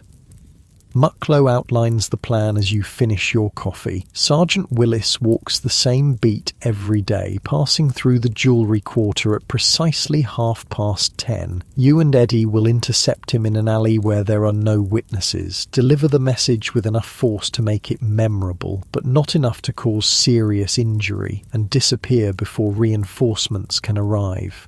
"Simple enough?" Mucklow asks when he's finished explaining. You nod, ignoring the flutter of anxiety in your stomach. This is different from the usual Blinder business. Assaulting a police officer carries heavier penalties than most of your activities if you're caught, but refusing isn't an option, not if you want to maintain your position in the gang. Outside the coffee house, the day has brightened somewhat, though the sun remains a pale disk behind thin clouds. You part ways with Mucklow temporarily, heading to the garrison to collect Eddie before proceeding to the jewellery quarter. The walk takes you through areas of Birmingham rarely visited in your former life. The contrasts between neighbourhoods are stark, from the crowded squalor of Small Heath to the relative prosperity of the commercial districts, where shops display goods you could never afford, and well-dressed people hurry past without sparing a glance for the rough-looking young man in their midst. You find Eddie at the garrison, nursing a pint despite the early hour. His eyes brighten when you enter, boredom giving way to anticipation as you explain the day's task. "Willis, eh?" he says, draining his glass. "About time someone taught him manners. Arrested my cousin last week. Roughed him up something proper at the station." Together, you make your way to the jewellery quarter, an area of narrow streets and workshops where Birmingham's famous metalworking traditions are carried on by skilled craftsmen. Gold, silver and precious stones flow through these streets, making them both well policed and, paradoxically, rife with opportunity for those willing to risk the consequences of getting caught. The alley Mucklow designated is a narrow passage between two workshops, dim even at midday and lined with stacked crates that provide convenient places to conceal yourselves. You arrive with 15 minutes to spare, using the time to scout the area and confirm that Willis is maintaining his usual route. Sure enough, at precisely 10:30, the sergeant appears at the far end of the street, his uniform impeccable, his stride purposeful. He's a large man, towering over most of the pedestrians he passes, with a thick moustache and the ruddy complexion of someone who enjoys his ale a bit too much. You and Eddie exchange a glance, then step out from your hiding places as Willis passes the mouth of the alley. "Sergeant," you call, your voice steady despite the rapid beating of your heart. "Got a moment?" Willis turns, his hand instinctively moving to the truncheon at his belt as he identifies you as Blinders. "What do you want?" he demands, voice gruff but not yet alarmed. Two youths, even Peaky Blinders, aren't usually foolish enough to challenge a police officer directly. "Just a friendly word," Eddie says, moving to block the alley's entrance, cutting off retreat. Willis's eyes narrow, his posture shifting as he recognises the threat. "You boys want to think very carefully about what you're doing," he warns. "Interfering with a police officer is a serious offence. So is excessive enthusiasm in your duties," you reply, echoing Mucklow's earlier words. "Our associates have noticed you've been particularly diligent lately. It's causing inconvenience." Understanding dawns on Willis's face, followed quickly by anger. "If you think you can intimidate me, you're sorely mistaken," he growls, drawing his truncheon. "I don't take bribes, and I don't look the other way while criminals operate in my jurisdiction." "Admirable principles," you say, moving closer. "But impractical in Birmingham. Everyone understands how things work here. A little consideration from us, a little flexibility from you. It makes life easier for everyone." Willis's response is to swing his truncheon at your head, a blow you barely dodge. "I'm placing you both under arrest," he announces, reaching for the whistle hanging from his uniform. Eddie moves faster than you thought possible, tackling the sergeant before he can blow the whistle. The two crash into a stack of crates, sending them toppling with a tremendous clatter. Willis is strong, but Eddie is younger and fueled by personal grudge. They grapple on the ground, each struggling for advantage.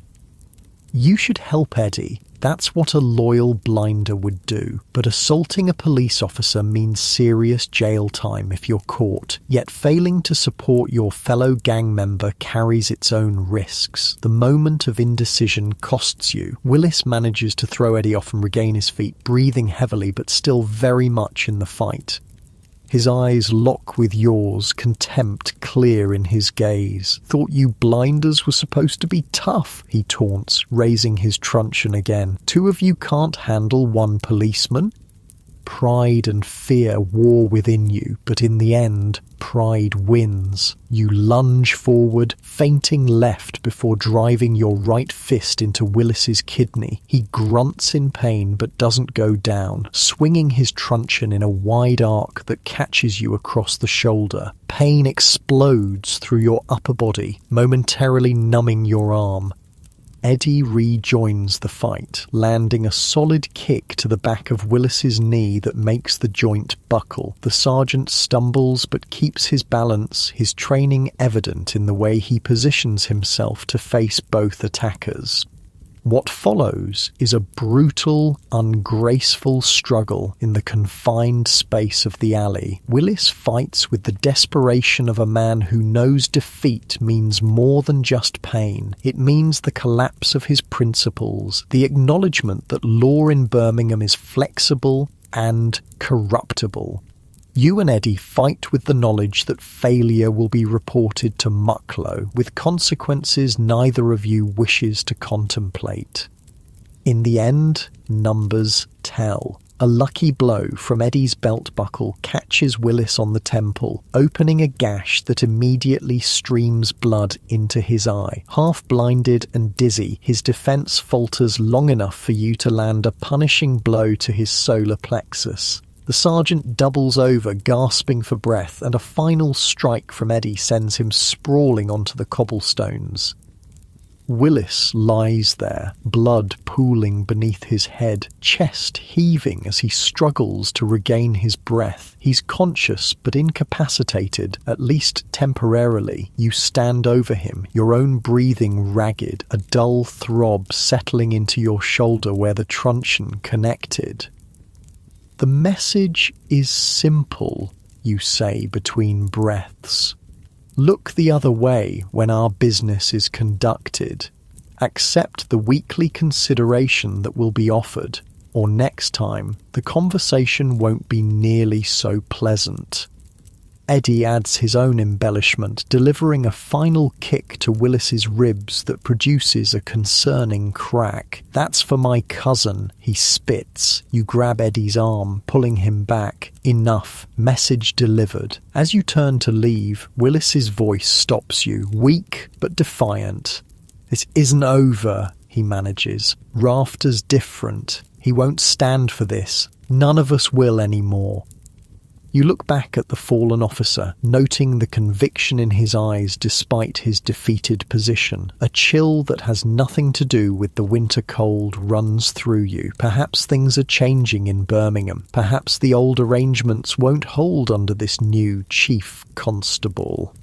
But that's a problem for another day. Right now you need to report back to Mucklow and get as far from the jewellery quarter as possible before Willis recovers enough to summon help. You and Eddie separate once you're clear of the immediate area, taking different routes back to Small Heath to avoid drawing attention. Your shoulder throbs with each step, and you suspect it will be spectacularly bruised by evening. Still, you got off lightly compared to Sergeant Willis. The incident leaves a sour taste in your mouth that persists as you make your way through Birmingham's bustling streets. This was different from fighting rival gang members or intimidating shopkeepers for protection money. Willis was doing his job, upholding the law as he swore to do. There's no moral ambiguity in his position, which makes your own actions all the more questionable. These thoughts plague you as you walk, barely noticing your surroundings until a familiar voice cuts through your preoccupation. "Didn't expect to see you here." You look up, startled to find yourself near Mr. Jenkins's pawn shop. The man himself stands in the doorway, regarding you with a mixture of curiosity and something that might be concern. just passing through, you mutter, suddenly conscious of your dishevelled appearance and the way you're favouring your injured shoulder. Mr. Jenkins studies you for a moment, then steps aside. "Come in for a minute," he says. "Look like you could use a sit-down." Pride urges you to refuse, to maintain the hard facade you've cultivated these past months. But exhaustion and the lingering unease from the encounter with Willis overcome your reluctance. You follow your former employer into the familiar confines of the pawn shop. Nothing has changed since you left. The same eclectic collection of items lines the shelves and fills the display cases, each representing a moment of desperation for its former owner. Mr. Jenkins gestures to a chair behind the counter, then busies himself with an old teapot that sits on a small spirit burner. "Ran into some trouble?" he asks, not looking at you as he measures tea leaves into a pot. You consider lying, but find you lack the energy. Something like that. "Blinder business, I assume." He pours boiling water over the leaves, the earthy aroma of cheap tea filling the small shop. "Getting deeper into it, are you?" The question carries no judgment, which somehow makes it harder to deflect. "Just doing what needs doing," you reply, echoing phrases you've heard from Mucklow and the others. Mr. Jenkins hands you a chipped cup of tea, stronger than you usually take it, but welcome nonetheless. "And what needs doing today involved getting that shoulder injured, I see." You sip the tea, wincing as the movement jostles your injury. "Had a disagreement with someone? A policeman, perhaps?" When you look up sharply, he continues, "Word travels fast in Small Heath. Sergeant Willis was found in an alley in the jewellery quarter, beaten but alive. 2 blinders seen fleeing the scene." Fear shoots through you.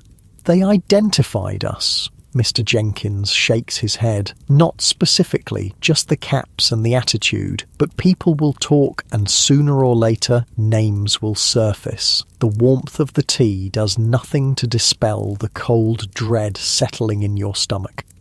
Assaulting a police officer is serious, much more serious than the petty crimes and neighbourhood enforcement that have made up most of your blinder activities until now. What happens now?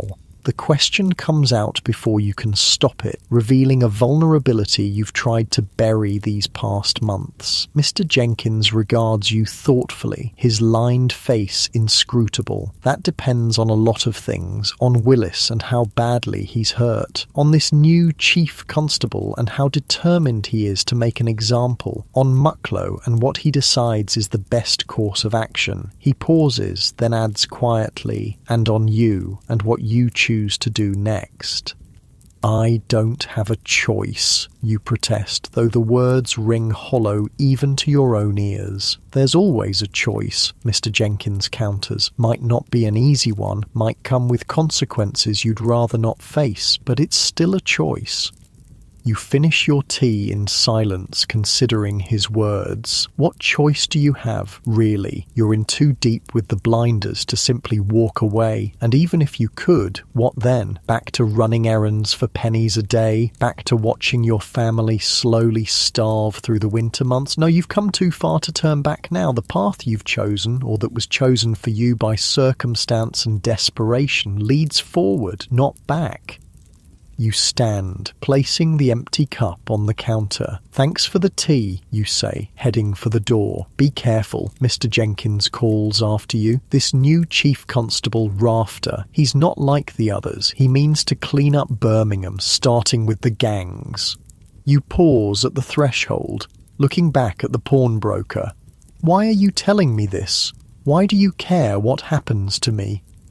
Mr. Jenkins' expression softens momentarily, "Because I remember the boy who worked for me, honest, hard-working, not yet hardened by the streets. That boy is still in there somewhere, I think. Would be a shame to see him lost completely."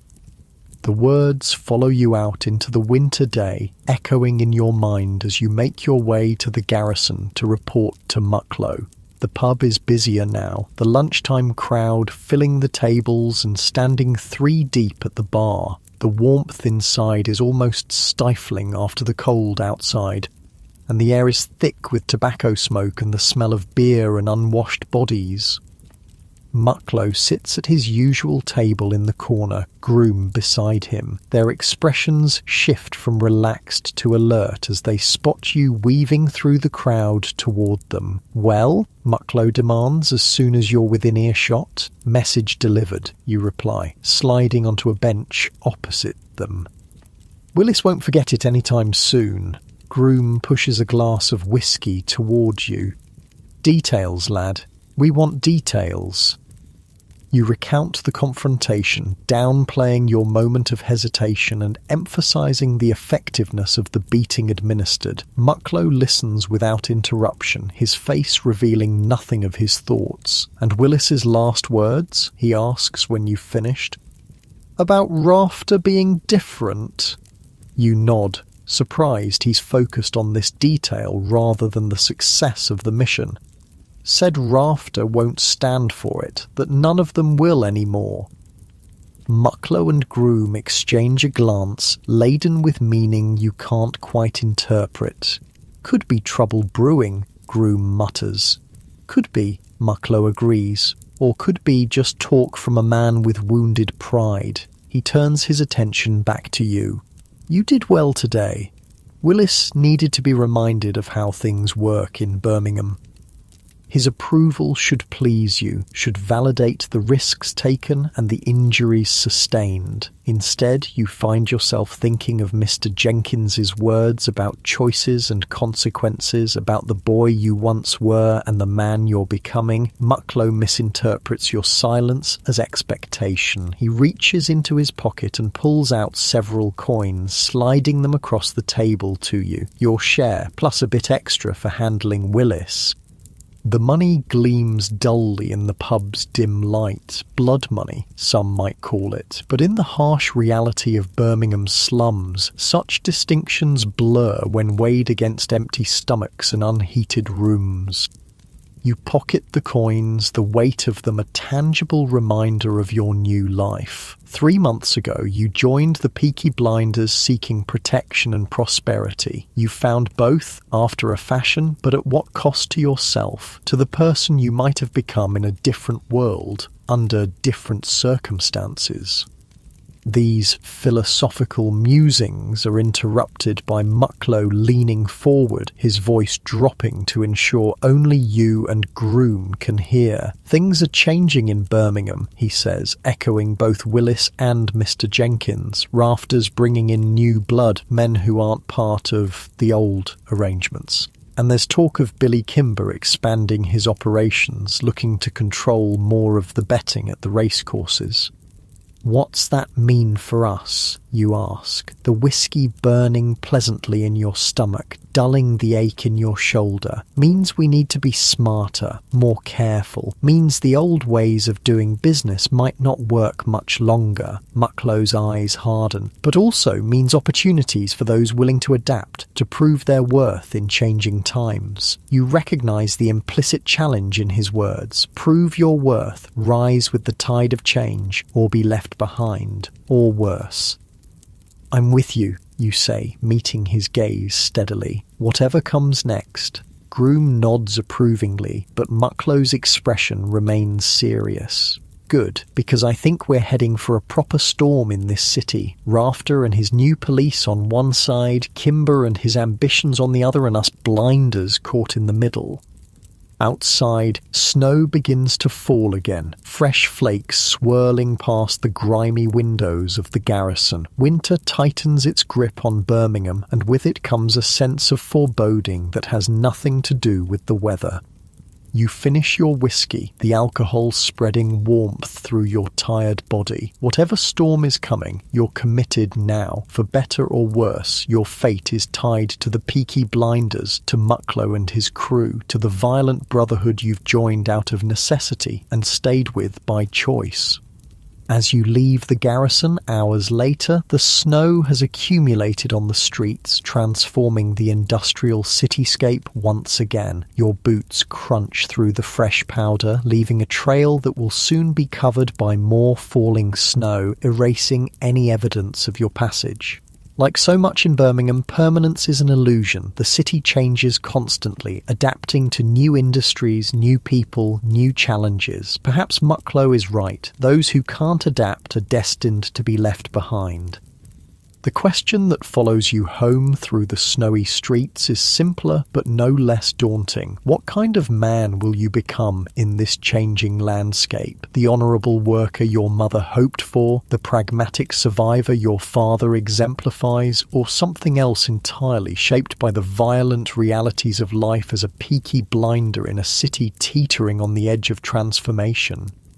The answer, like the path ahead, remains hidden beneath the falling snow, waiting to be revealed one step at a time.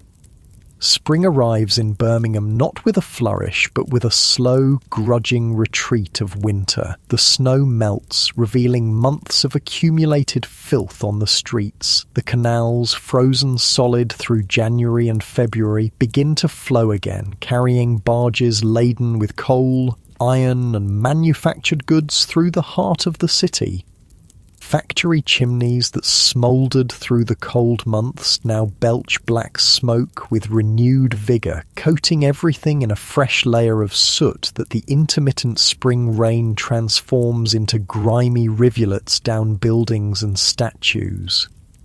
Your world has changed with the seasons. What began as a desperate choice in autumn has, by spring, become a way of life. The bruise from Sergeant Willis's truncheon has long since faded, but its memory lingers, along with a wariness of the police that has only grown as Chief Constable Rafter's reforms take shape. The Birmingham police force is changing. More men, bigger men, better trained and less willing to accept the arrangements that kept an uneasy peace between law enforcement and the gangs that control much of the city's underground economy. Constables now patrol in pairs rather than alone, making intimidation more difficult. Some of the old officers who understood the system have been replaced by newcomers, their faces stern and unmarked by compromise. Your status within the Peaky blinders has risen too. The Willis incident, far from causing trouble, elevated your standing with Mucklow and the others. You're trusted now with larger collections, with planning rather than just execution, with knowledge of the gang's wider operations beyond Small Heath. This trust brings both benefits and burdens. Your pockets are rarely empty these days, allowing you to contribute more to your family's welfare. Your mother no longer questions where the money comes from, accepting the fiction that you found steady work with a local businessman. Your father, too, seems to have made peace with your choices, especially since your contributions meant coal for the fire through the worst of winter and medicine when your sister fell ill with fever in March. But the burden of knowledge weighs heavily. You know now about the protection rackets that extend beyond Small Heath to shops and businesses throughout Birmingham. You know about the smuggling operations that move untaxed whiskey and tobacco through the city via the canal network. You know about the betting at the racecourses where the Peaky blinders enforce their claim through violence when necessary, bringing them into conflict with other gangs seeking the same profitable territory. And you know about Billy Kimber, the rising power in Birmingham's criminal world whose shadow looms larger with each passing week. Kimber is different from the street gangs like the Blinders or the Sloggers. He thinks bigger, operates with more sophistication, has connections that extend to London and beyond. Rumours suggest he's looking to consolidate control over all of Birmingham's criminal enterprises, either by alliance or elimination. This morning, the first truly warm day of spring finds you at the Bullring Market in the heart of Birmingham. The open-air market has existed since medieval times, though its current incarnation dates only to the previous century. Stalls selling everything from fresh vegetables to live chickens to second-hand clothes spread across the cobblestones, creating a maze of commerce that draws people from all walks of Birmingham life. You weave through the crowds, nodding to acquaintances and keeping a watchful eye for police or rival gang members. Your task today is simple but significant. Mucklow has sent you to meet with market stall holders who pay weekly protection to the blinders, assessing their takings and adjusting the rates accordingly. It's a job that requires judgment and discretion, a sign of Mucklow's growing trust in your abilities.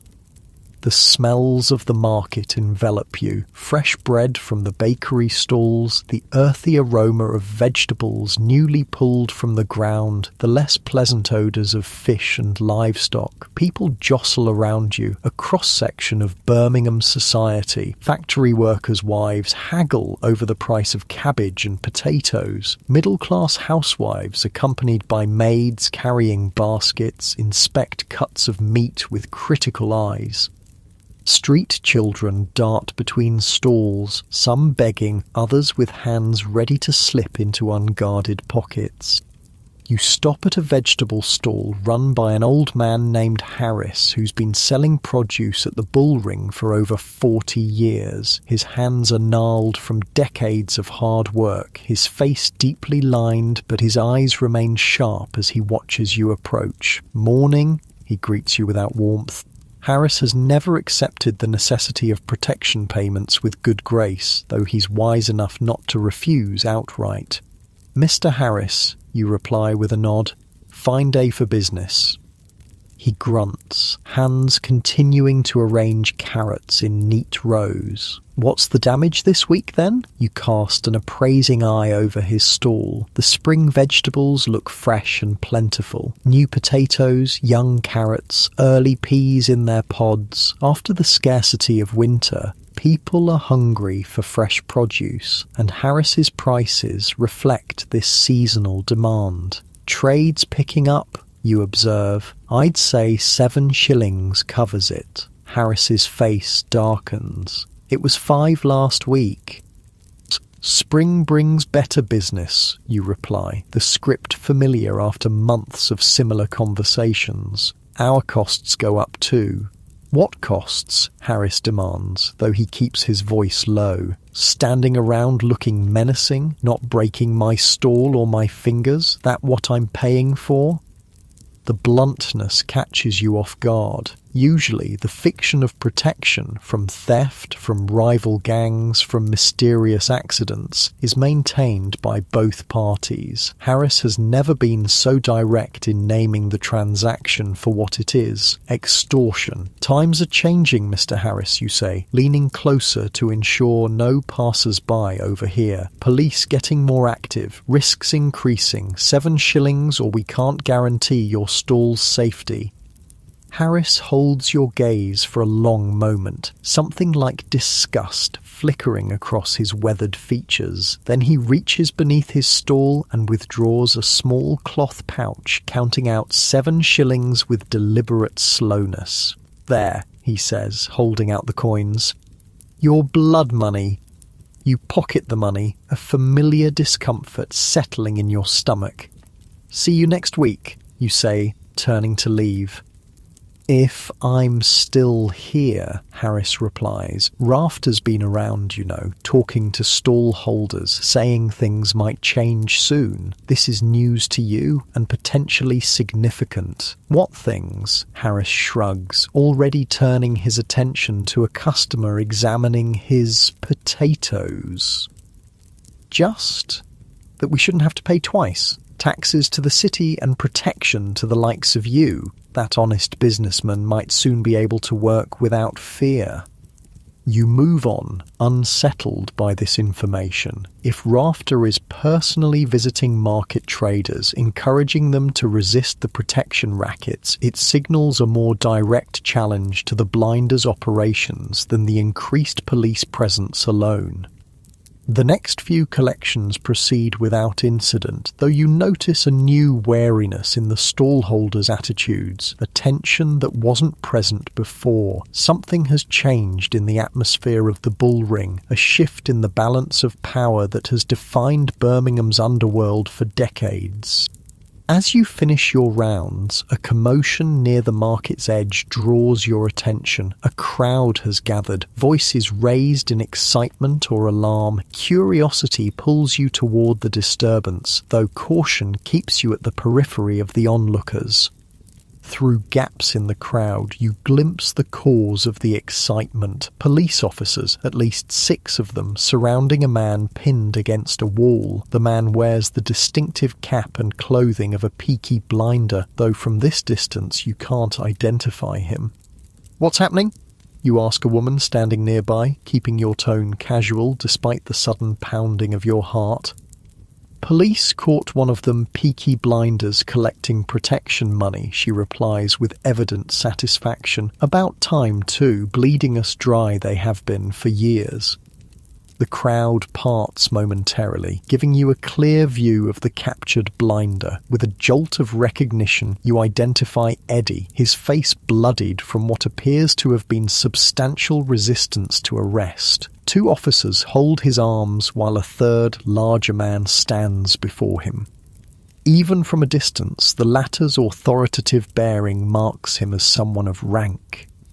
"That's him. That's Rafter himself," someone in the crowd murmurs, confirming your suspicion. "The chief constable has come personally to oversee this arrest, a public demonstration of his commitment to breaking the gang's hold on Birmingham's commerce. You should leave now, before someone connects you to Eddie or recognizes you as a blinder yourself." But a morbid fascination holds you in place as Rafter speaks to the crowd, his voice carrying clearly over the market's usual cacophony.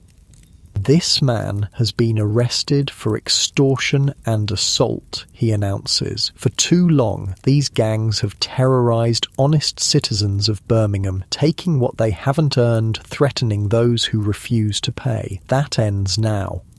A murmur of approval ripples through the spectators. Rafter continues, his words calculated for maximum effect. "I make this promise to all of you. The Birmingham City Police will no longer tolerate these criminals operating openly on our streets. We will arrest them, we will prosecute them, we will imprison them."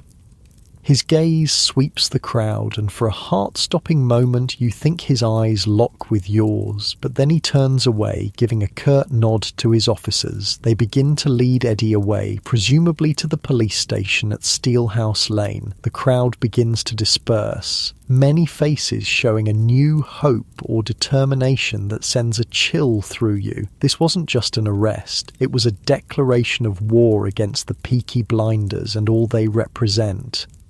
You need to report to Mucklow immediately. Eddie's arrest, especially if he's found with protection money on him, could compromise operations throughout the bullring, and Rafter's public challenge cannot go unanswered if the blinders are to maintain their control of the area. Moving quickly but without drawing attention, you leave the market and head toward the garrison, the most likely place to find Mucklow at this hour. The spring sunshine that earlier seemed pleasant now feels exposing, as if Rafter's new aggressive policing has suddenly made the very act of being a Peaky blinder dangerous in ways it wasn't before. The garrison is relatively quiet when you arrive, the lunchtime rush not yet begun. Mucklow sits at his usual table with groom and Harker, deep in conversation that stops abruptly when they notice your entrance. "You're back early," Mucklow observes, a question in his tone. You slide onto the bench opposite him, lowering your voice despite the pub's relative emptiness. "Eddie's been arrested. At the bullring. Rafter was there personally." The effect of your news is immediate. Groom curses under his breath while Harker's face darkens with concern. Mucklow remains outwardly calm, though you detect a tightening around his eyes. "Tell me everything," he orders, "every detail." You recount the scene at the market, including Rafter's speech and the crowd's reaction. You also relay Harris's comment about the chief constable speaking to stallholders, encouraging resistance to the protection rackets. When you finish, Mucklow is silent for a long moment, fingers drumming a thoughtful rhythm on the table's scarred surface. Finally, he speaks. "This is a problem, not just Eddie. He knows the rules, won't talk even if they work him over a bit. But Rafter making it public like that, turning the people against us, could be bad for business," Groom agrees. "If everyone decides to stop paying at once, we haven't got the men to enforce collection from all of them. And the new coppers aren't taking the usual considerations," Harker adds. "Turned down good money last week, said they'd arrest me if I offered again." Mucklow's expression grows increasingly somber as he absorbs these reports. "We need to talk to Kimber," he says finally. "This affects all of us. Blinders, Brummagem boys, everyone running anything in this city." The mention of Billy Kimber sends a ripple of tension around the table. Kimber's reputation has grown almost mythical in recent months, his operations expanding, his methods becoming more sophisticated and, when necessary, more brutal. An alliance with him would bring protection but also submission. The Peaky blinders would become subordinates rather than independent operators. "You think he'll help?" Groom asks skeptically. "What's in it for him?" "Oh, stability," Mucklow replies. "Kimber's building something bigger than street gangs and protection rackets. He needs Birmingham quiet and predictable for his racecourse operations. Rafter's crackdown threatens that." The conversation shifts to logistics. How to approach Kimber, what to offer, who should go. You listen without contributing, your mind still processing the image of Eddie being led away, bloodied and handcuffed, and the crowd's approving response to Rafter's declaration. For the first time since joining the Blinders, you feel a sense of genuine precariousness in your position. The rules that governed Birmingham's underworld for decades are changing, the careful balance between law and criminality tipping in ways no one can fully predict. "You're quiet," Mucklow observes suddenly, his attention returning to you. "Something else on your mind?" You hesitate, then decide honesty, or a version of it, is best. Just thinking about Eddie and about how quickly the crowd turned. 1 minute we're collecting as usual, the next they're cheering our arrest. Mucklow's expression softens slightly. "People are sheep," he says. "They follow whoever shows strength. Yesterday it was us, today it's Rafter, tomorrow," he shrugs. "That's what we need to decide."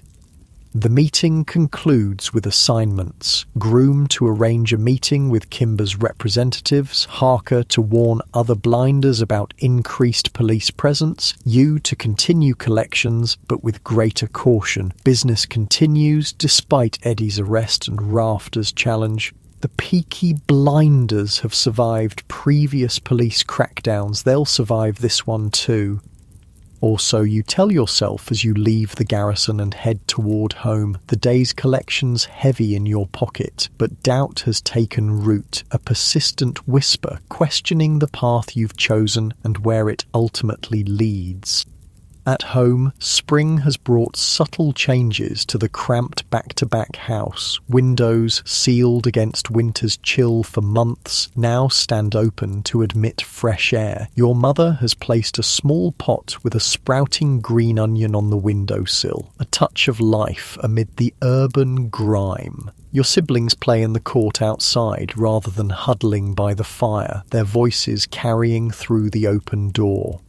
Your mother looks up from her mending as you enter, her smile warm but tinged with the perpetual worry that has marked her face since you joined the blinders. "You're home early," she observes, echoing Mucklow's earlier words. "Finished my rounds quicker than expected," you reply, the half-truth coming automatically now.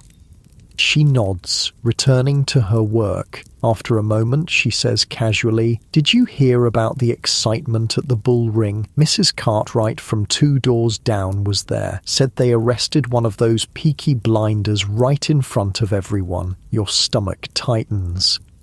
"Did she? Didn't see anything myself." Your mother's hands still, her eyes rising to meet yours. "She said the police chief made a speech, said things are going to change in Birmingham." The unasked question hangs in the air between you. Though your mother has never directly acknowledged your involvement with the blinders, her awareness of it shadows every conversation, every interaction. "Things are always changing," you say non-committally. "Nature of the city, isn't it?" She studies you for a long moment, then sighs softly. "Just be careful," she says, the phrase that has become her constant refrain. "Whatever you're mixed up in, be careful." The rest of the day passes quietly. You help your brother repair a loose floorboard, listen to your sister's excited chatter about a kitten that's taken up residence in the courtyard, eat a simple but filling dinner of bread and stew. Normal family life, a pocket of ordinary existence that seems increasingly disconnected from your life as a Peaky blinder. As evening approaches, restlessness drives you back onto the streets. The spring twilight lingers, the days noticeably longer now. Gas lamps flicker to life as you walk without clear destination, your thoughts circling between Eddie's arrest, Rafter's declaration, and Mucklow's decision to approach Kimber. Your wandering takes you to the canal, where barges still move sluggishly through the darkening water, transporting goods that form the lifeblood of industrial Birmingham. You lean against a wall, watching a bargeman navigate his vessel beneath a narrow bridge, his movements practiced and precise. "Didn't think I'd find you here." The voice startles you from your reverie. You turn to find Mr. Jenkins standing a few paces away, a pipe clenched between his teeth, the smoke curling upward in the still evening air. "Mr. Jenkins," you acknowledge, surprised but not displeased by the encounter. He moves to stand beside you, both of you now watching the canal traffic in companionable silence. After a while, he speaks again. "Heard about the excitement at the Bull Ring today." News travels fast in Birmingham, especially news involving the Peaky blinders. "Seems everyone has," you reply cautiously. Mr. Jenkins puffs on his pipe, the tobacco glowing orange in the gathering dusk. "Young lad arrested, Eddie something, known associate of Thomas Mucklow's crew." His eyes slide sideways to gauge your reaction. "Your crew?" There's little point in denial. "What of it?" Nothing, he says mildly. "Just an observation, that and the fact that Chief Constable Rafter seems determined to make examples of blinders wherever he finds them. The warning is clear, if indirect. And why do you care?" Mr. Jenkins taps his pipe against the wall, dislodging ash that falls like grey snow to the ground. "Told you before, I remember the boy who worked for me. Decent lad, smart, could have made something of himself." "I have made something of myself," you counter, a defensive edge creeping into your voice. "Got money in my pocket, respect on the streets, my family eats regular now, has coal for the fire." "For how long, though?" Jenkins asks quietly. "Rafter's not like the old police chiefs. He's not taking bribes, not looking the other way, and he's got the city council behind him, influential people who want Birmingham cleaned up, made respectable."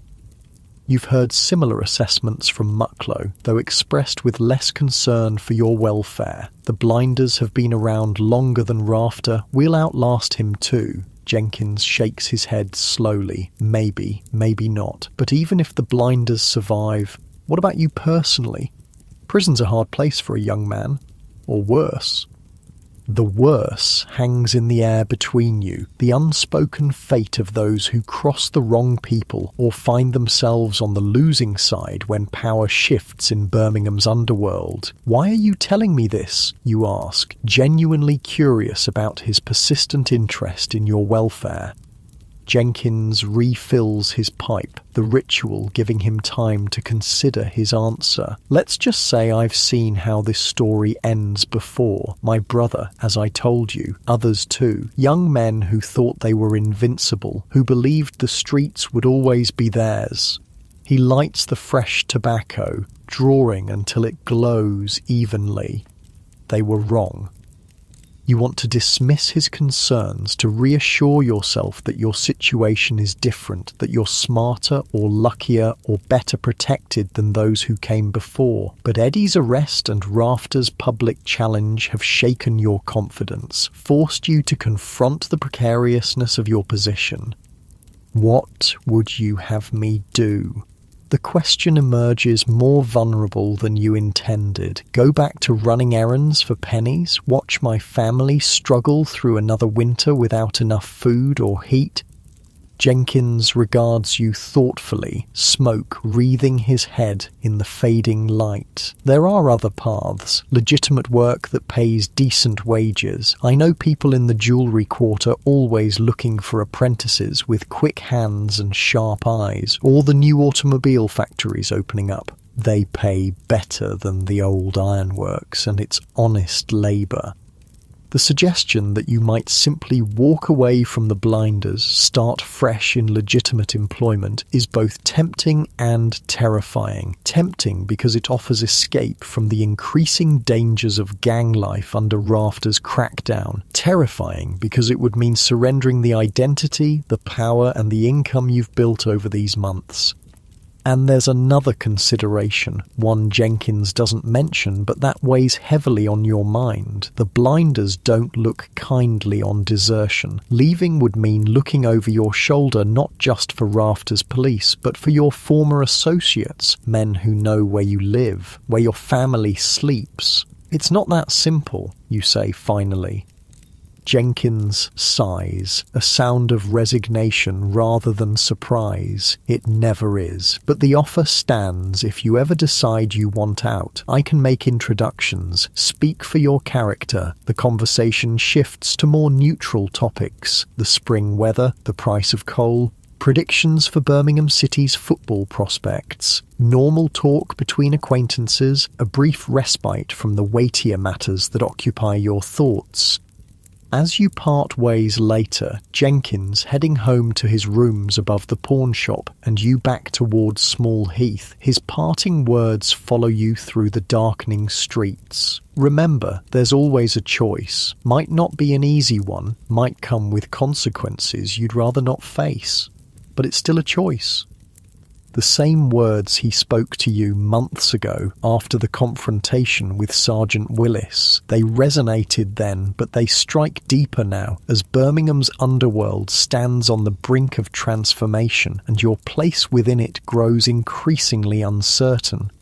Night has fully descended by the time you reach Small Heath, the streets quieter now, though never truly silent. A dog barks in the distance. Somewhere, a baby cries. Two men argue outside a pub, their words slurred by drink, but their anger clear in the rising volume of their voices. The familiar soundscape of your neighbourhood, the backdrop to your life before and after joining the blinders. But tonight, it strikes you differently. You notice details previously overlooked. The weariness in a passing woman's face, the hopelessness in an old man's stooped shoulders. The hunger in a child's eyes as she peers through a shop window at food she cannot afford. This is Birmingham, your Birmingham, a city of stark contrasts and limited options for those born into its working-class districts. The Peaky blinders didn't create these conditions, they merely exploited them, as did the factory owners, the slum landlords, the pawnbrokers, charging exorbitant interest on desperation. In this light, your choice to join the blinders seems less a moral failing than a practical response to an unjust system, yet the unease persists, a nagging sense that there must be better alternatives than either grinding poverty or criminal enterprise. As you approach your street, a figure detaches from the shadows of a doorway, causing your heart to skip a beat before you recognize Harker. His presence here, away from his usual haunts, signals something important. "Been looking for you," he says without preamble. "Mucklow wants everyone at the garrison, now." "What's happened?" you ask, already turning to retrace your steps. Harker falls into step beside you, his voice low despite the empty street. "Eddie talked. Police raided 3 safe houses, arrested a dozen blinders, and Kimber's agreed to meet tonight." The news hits like a physical blow. Eddie talking to the police? It seems impossible. The code of silence is fundamental to gang operations, enforced by the harshest penalties for those who break it. "You sure?" you press. "Eddie wouldn't. Rafter's men worked him over proper," Harker interrupts grimly. "Word is they broke both arms, threatened worse if he didn't give them something useful. He held out longer than most would have." The implication is clear. Eddie's betrayal, while serious, is being viewed with a degree of understanding given the circumstances. Still, it complicates an already dangerous situation, especially with the Kimber meeting now imminent. "What does Mucklow want with me?" you ask, as you quicken your pace toward the garrison. Harker's expression is unreadable in the darkness. He's choosing who goes to meet Kimber, wants his most reliable men with him. Pride mingles with apprehension at this information. Being selected for the Kimber meeting represents a significant elevation in your status within the blinders. It also places you at the centre of what could be a pivotal moment in Birmingham's criminal hierarchy, with all the associated risks. When you say Kimber agreed to meet tonight, he's already there, Harker confirms. At the garrison, private room in the back, Mucklow's gathering his people now. The news accelerates your steps. Billy Kimber, in person, waiting at the garrison, the man whose name has become synonymous with ambition and ruthlessness in Birmingham's underworld, whose operations extend far beyond the city limits, whose influence reaches into police stations and city halls. This meeting could determine the future not just of the Peaky blinders, but of all criminal enterprise in Birmingham, and somehow, improbably, you find yourself walking toward the centre of it, your heart pounding with a mixture of fear and anticipation that drowns out the persistent voice of doubt that has followed you since Eddie's arrest. The garrison comes into view, its windows glowing with gaslight that spills onto the dark street. Inside waits Billy Kimber, and with him, perhaps, answers to the questions that have plagued you since this morning. What happens next in this changing Birmingham? And where will you stand when the dust settles? Only one way to find out. You straighten your cap, adjust your jacket, and follow Harker into the pub, stepping willingly into whatever future awaits. The garrison's main room falls silent as you enter with Harker, dozens of eyes turning to assess the newcomers before conversation cautiously resumes. The pub is more crowded than you've ever seen it, filled with Peaky blinders from across Birmingham, all summoned by Mucklow for this unprecedented meeting with Billy Kimber.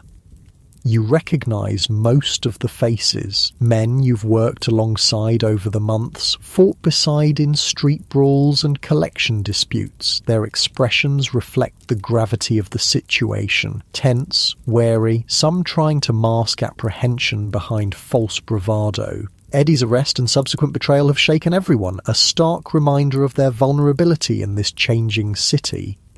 Harker guides you through the crowd toward the back of the pub, where a closed door separates the main room from a private parlour. 2 men stand guard outside, larger and better dressed than the typical blinder. Kimber's men, clearly, their bulging jackets suggesting weapons concealed beneath. One of them gives you and Harker a cursory inspection before nodding toward the door. Mucklow's waiting.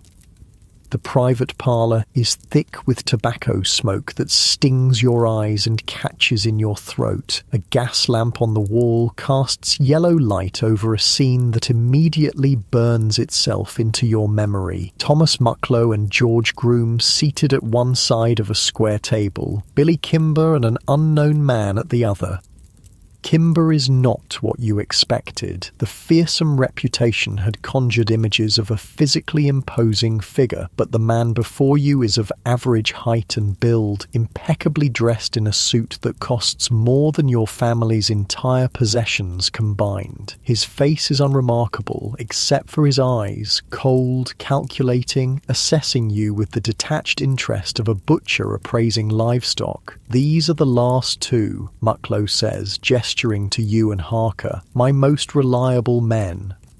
Kimber nods, showing neither approval nor disapproval, merely accepting the information. Sit, he says, his accent marking him as Birmingham-born despite his elevated status. Let's get on with it. You take a seat beside Groom, keeping your face carefully neutral despite your racing heart. In this small room sits the man who could determine your fate and the fate of the Peaky blinders as a whole with a word or gesture.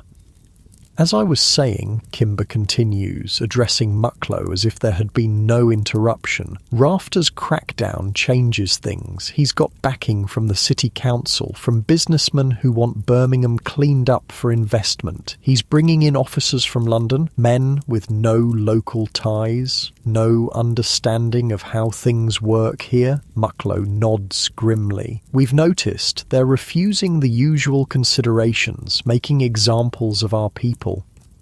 It's more than that, Kimber says, leaning forward. Rafter's targeting the racecourses specifically. He knows that's where the real money is, in the betting. He's putting men at Worcester, at Uttoxeter, at all the Midlands courses, making it harder to operate. This explains Kimber's willingness to meet. His operations extend far beyond Birmingham streets to the racecourses throughout England, where illegal bookmaking generates profits that dwarf anything the blinders make through protection rackets or petty theft. So, what are you proposing?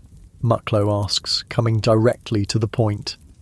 Kimber exchanges a glance with his companion before responding. An alliance, my organisation and the Peaky blinders working together instead of competing. Combined resources, combined manpower, combined intelligence about police movements. And who runs this alliance? Groom interjects, voicing the question undoubtedly on Mucklow's mind. Kimber's smile doesn't reach his eyes. I do, of course, but the blinders maintain control of their territories under my overall direction. Your men become part of my organisation with all the benefits and protections that entails. And if we refuse? Mucklow asks, his tone carefully neutral. The temperature in the room seems to drop several degrees as Kimber's expression hardens. Then you face Rafter alone, and me, the old arrangement where different gangs control different parts of Birmingham. That's finished. The police have seen to that. Either we consolidate, present a united front, or we all go down separately. It's not a bluff, you realise with a chill. Kimber has the resources to eliminate the Peaky blinders if they refuse his offer, especially with the police already applying pressure. This isn't a negotiation between equals, but an absorption, the smaller fish being swallowed by the larger. Mucklow seems to recognise this reality as well. His face reveals nothing, but his fingers drum a thoughtful rhythm on the table as he considers Kimber's proposal. What happens to my men, he asks finally, to their livelihoods? They continue what they're doing. Collections, enforcement, the usual business, but with better organisation, better intelligence, better protection if they're arrested. Kimber gestures to his silent companion. Roberts here has judges and magistrates on his payroll. Charges can be reduced. Evidence can disappear. Witnesses can change their minds about testifying. This is a level of sophistication beyond anything the Blinders have achieved. Corruption reaching into the legal system itself, providing a layer of protection that street-level bribes to constables can't match. And Eddie? Harker asks suddenly. What about him? A shadow passes across Kimber's face. That's unfortunate business. The man talked, gave up safe houses, operations. Can't have that, alliance or no alliance.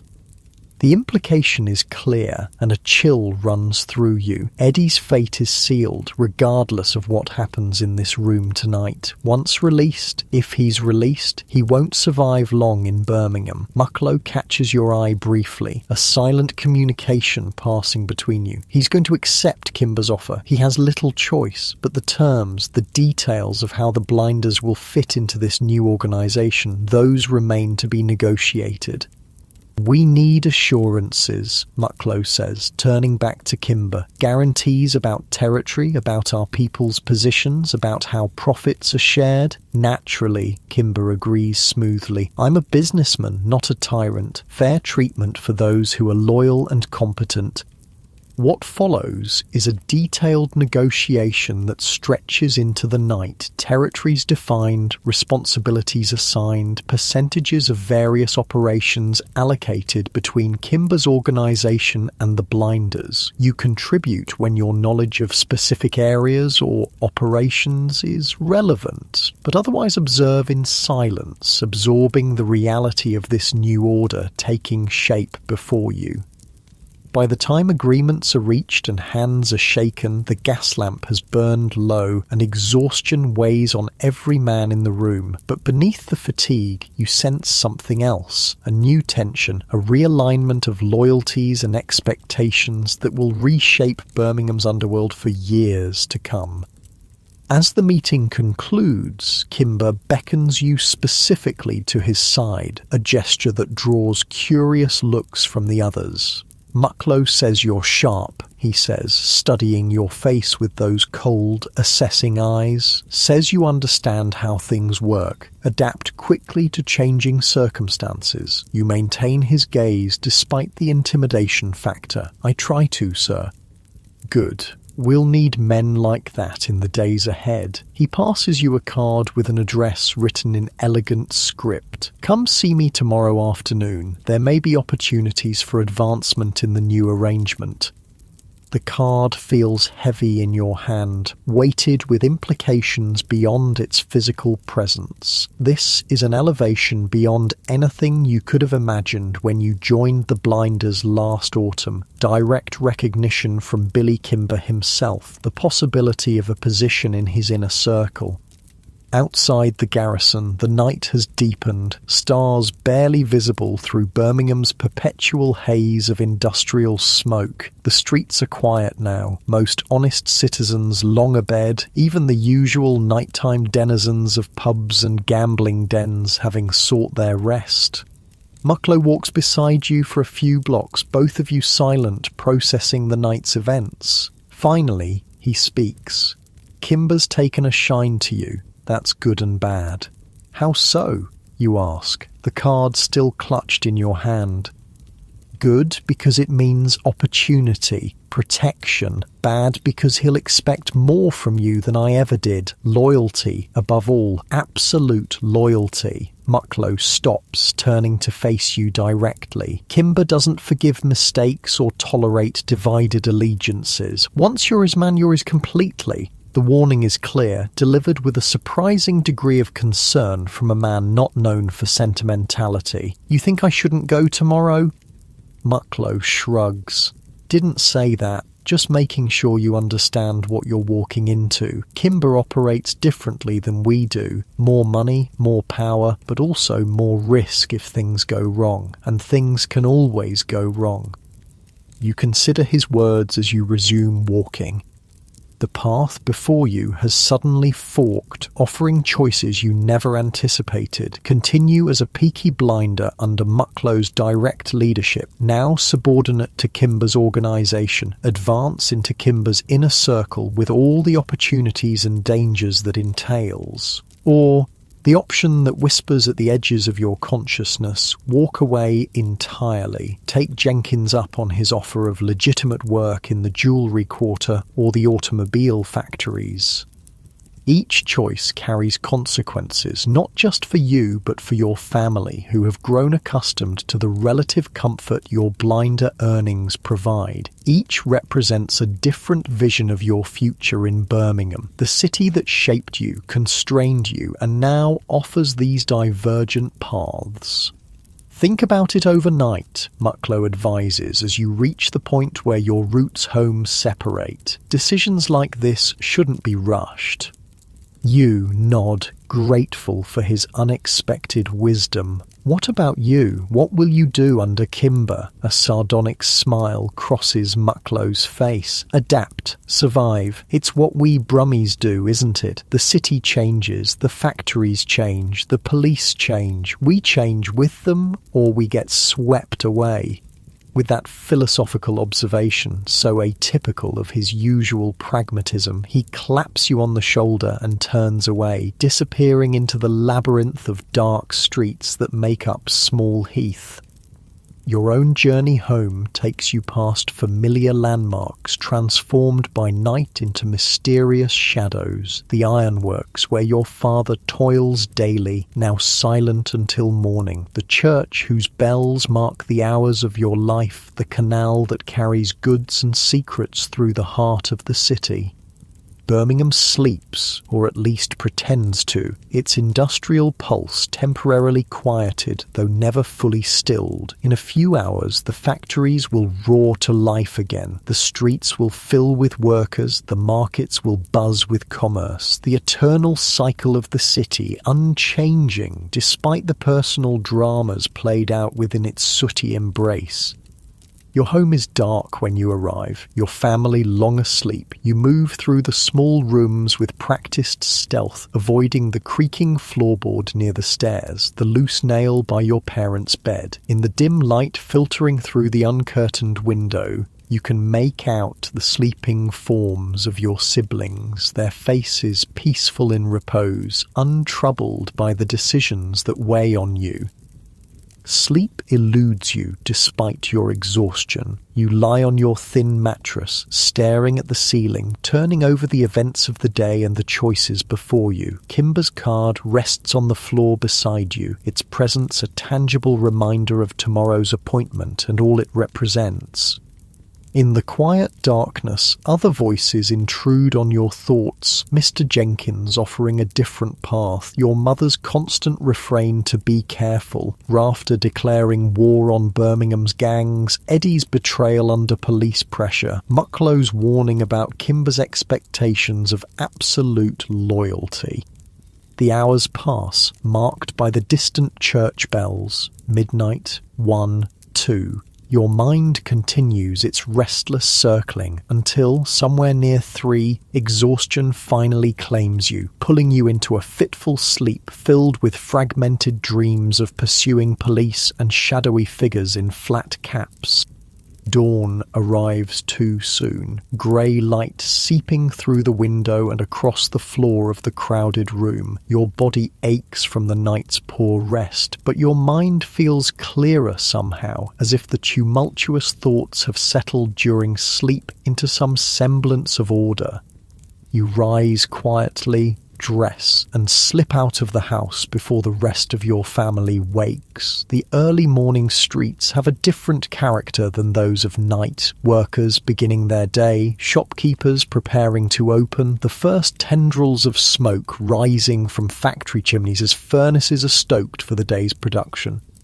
Your feet carry you almost without conscious direction to the canal, where the still water reflects the lightening sky and the silhouettes of industrial buildings. You find a quiet spot and sit, watching barges begin their daily journeys, listening to the city wake around you. This moment of solitude, rare in your crowded existence, provides space for reflection without the immediate pressures of gang obligations or family responsibilities. Here, with only the water and the gradually brightening sky as witnesses, you can examine the choices before you with a clarity that eluded you in the smoke-filled room of the garrison or the cramped confines of your home. Kimber offers advancement, power, greater financial reward, but at the cost of deeper entanglement in Birmingham's criminal world, with higher stakes and harsher consequences for failure. Continuing as a blinder under Mucklow means the familiar routine, but now with the added complication of Kimber's overarching authority and Rafter's intensified policing. And then there's Jenkins's offer, legitimate work, an apprenticeship in the jewellery quarter, or a position in the automobile factories. Lower pay initially, certainly, but also lower risk, a chance to build something that doesn't depend on intimidation and violence. That doesn't require constantly looking over your shoulder for police or rival gang members. As the sun breaches the horizon, casting long shadows across the canal, you reach into your pocket and withdraw Kimber's card. The elegant script catches the early light, the address promising entree to a world of power and prosperity beyond anything you've known. In your other pocket rests the money collected yesterday from the bullring stallholders, payment extracted through fear rather than fair exchange, blood money, as old Harris called it, though you've become adept at rationalising its collection as simply the way Birmingham works. But Birmingham is changing. Rafter's crackdown, Kimber's consolidation of power, the public's growing resistance to the protection rackets, all signal a transformation in the city's underworld that will reshape the opportunities and dangers for those within it. The question that has haunted you since Eddie's arrest returns with new urgency. What kind of man will you become in this changing landscape? The honourable worker your mother hoped for, the pragmatic survivor your father exemplifies, or something else entirely, shaped by the violent realities of life under Kimber's regime? A barge passes slowly, its wake disturbing the canal's surface into ripples that distort the reflected sky. The bargeman nods to you, one early riser acknowledging another, before returning his attention to the narrow waterway ahead. His simple focus, navigating the canal, delivering his cargo, completing his day's work, strikes you with unexpected force. There's dignity in such straightforward purpose, in labour that produces rather than extracts, that builds rather than threatens. You look again at Kimber's card, then at the money in your other hand. Symbols of different paths, different futures, different versions of yourself. The choice is yours, as Jenkins reminded you. Not an easy one, certainly, but still a choice. Rising from your canal-side perch, you make a decision that surprises even yourself. You tear Kimber's card into small pieces and let them fall into the water, watching as the current carries them away, dissolving the elegant script into pulp. The protection money follows, coins splashing into the depths where they'll rest undisturbed until some future dredging perhaps brings them to light again. A small fortune by your standards, but the unburdening feels worth the cost. Your path takes you not toward the garrison or Kimber's address, but to Jenkins' pawn shop, where you arrive just as he's unlocking the door for the day's business. His surprise at your early appearance gives way to understanding as you explain your decision. I want out, you say simply. If your offer still stands about the jewellery quarter or the automobile factories, I'd like to take it. Jenkins's lined face betrays neither triumph nor relief, only a quiet satisfaction. It stands, he confirms, though you should know what you're giving up and what risks you're taking by walking away. I know, you assure him, and you do. The blinders, and now Kimber, don't look kindly on desertion. There will be consequences, perhaps dangerous ones, but continuing down that path carries its own dangers, ones that have become increasingly difficult to justify. What about your family? Jenkins asks. The money will be less, at least at first. You've considered this already during your sleepless night. We managed before I joined the Blinders. We'll manage again. My brother's old enough to find work too now. Between us, we'll get by. Jenkins nods, accepting your resolution. I know a man at Lucas Electric's looking for apprentices. Smart lad like you could do well there. Futures in automobiles and electrical equipment, not protection rackets and street fighting. The transition won't be easy, explaining to your family, avoiding blinder territories when possible, perhaps even moving to a different part of Birmingham eventually. But as you leave Jenkins's shop with a letter of introduction to his contact at Lucas, a weight lifts from your shoulders that you hadn't fully recognised until its absence. The Birmingham that greets you outside seems somehow brighter, more full of possibility than the city you've navigated as a Peaky blinder. The same soot-stained buildings, the same crowded streets, the same industrial clamour, but viewed through a different lens, one not coloured by gang allegiances and territorial disputes. Your decision may prove costly. Mucklow will see it as betrayal, Kimber as an insult. The money will be tighter, the work harder in many ways, but as you walk toward home to share your choice with your family, each step feels right in a way that has become increasingly rare in recent months. Birmingham in the spring of 1891 stands at a crossroads, much like you. Chief Constable Rafter's reforms are reshaping the relationship between police and the criminal gangs that have long operated with impunity. Billy Kimber's consolidation of power heralds a new era of organised crime, more sophisticated and far-reaching than the street-level operations of the Peaky blinders.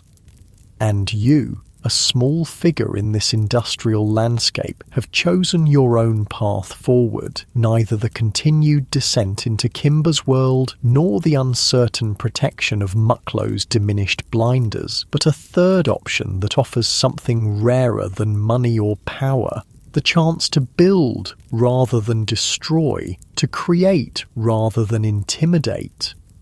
As you near home, the sun now fully risen over Birmingham's skyline of factory chimneys and church spires, you acknowledge the challenges ahead. The city has shaped you, hardened you, taught you lessons both brutal and valuable, but it hasn't defined you completely. That power, the power to determine what kind of man you'll become, remains yours alone.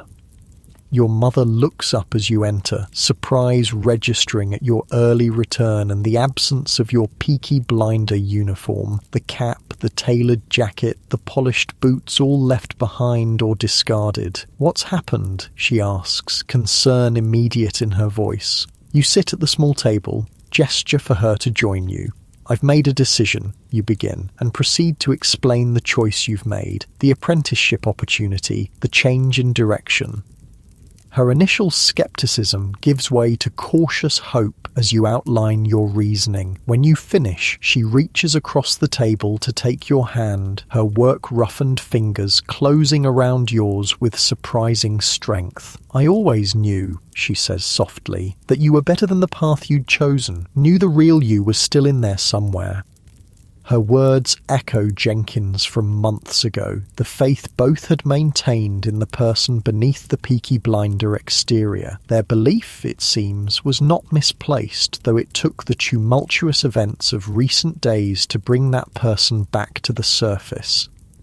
Later, as you prepare for bed after your first day of legitimate labour in nearly a year, exhaustion settles into your muscles, a different kind of tiredness than that experienced after blinder activities, somehow cleaner and more satisfying despite the lower pay and longer hours.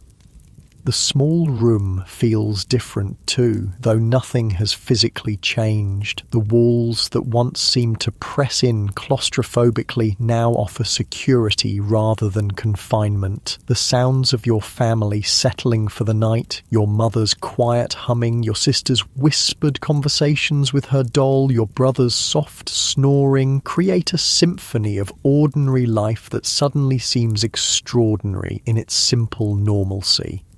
Outside, Birmingham continues its ceaseless rhythm, the distant clang of factory work, the occasional shout or laughter from the street, the rumble of late carts on cobblestones, the city that bred the Peaky Blinders, that shaped Billy Kimber's ambitions, that provoked rafters, reforming zeal, carries on its industrial existence regardless of individual choices or changing criminal hierarchies.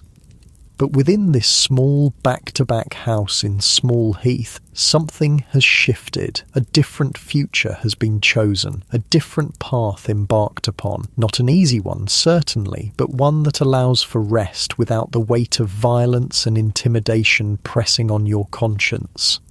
As sleep approaches, you find yourself thinking not of Kimber or Mucklow or the Peaky Blinders, but of what you might learn tomorrow at Lucas Electrics, of the mechanisms and devices you'll help create, of the skills you'll develop that build rather than destroy. Birmingham has always been a city of makers, metalworkers, jewellers, gunsmiths, now automobile and electrical equipment manufacturers. For too long you channeled that creative heritage into the wrong directions. Now perhaps you can reclaim it in more constructive ways.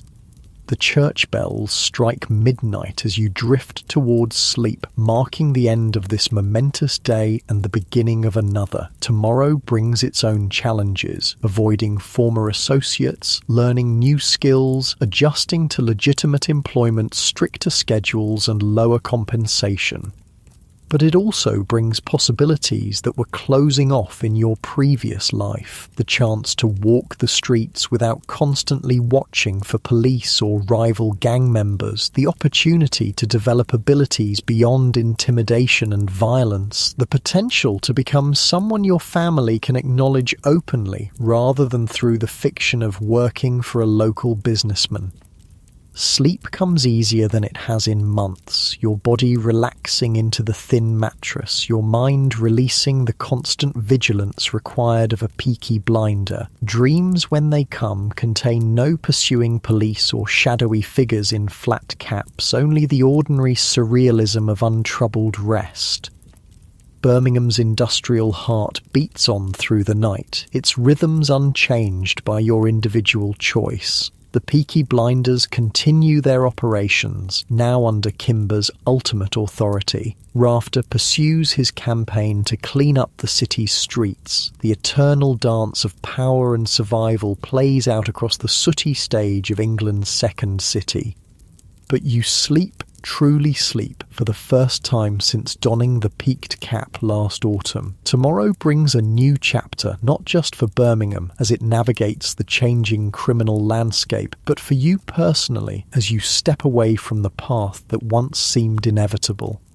The city made you, shaped you, offered you limited choices in its industrial embrace, but in the end, the final choice was yours, to continue as a Peaky Blinder under Kimber's new regime, or to seek a different future amid Birmingham's smoky horizons. You chose the latter, with all its uncertainties and challenges, and as consciousness fades into the welcome oblivion of honest sleep, that choice feels right in ways that transcend rational calculation, a step not just toward a different livelihood, but toward a different self, one more aligned with the person you might have become had circumstances been kinder from the start. Birmingham sleeps around you, its industrial pulse temporarily quieted until dawn brings another day of manufacturing and commerce, of struggle and aspiration. Within this momentary stillness, possibilities exist that daylight often obscures, the chance to redefine oneself, to change direction, to choose a different path through the city's crowded streets. You've seized that chance, turned away from the allure of the Peaky Blinders and toward the more modest but ultimately more sustainable promise of legitimate work. The road ahead won't be easy, but as sleep claims you completely, there's peace in knowing it's a road of your own choosing.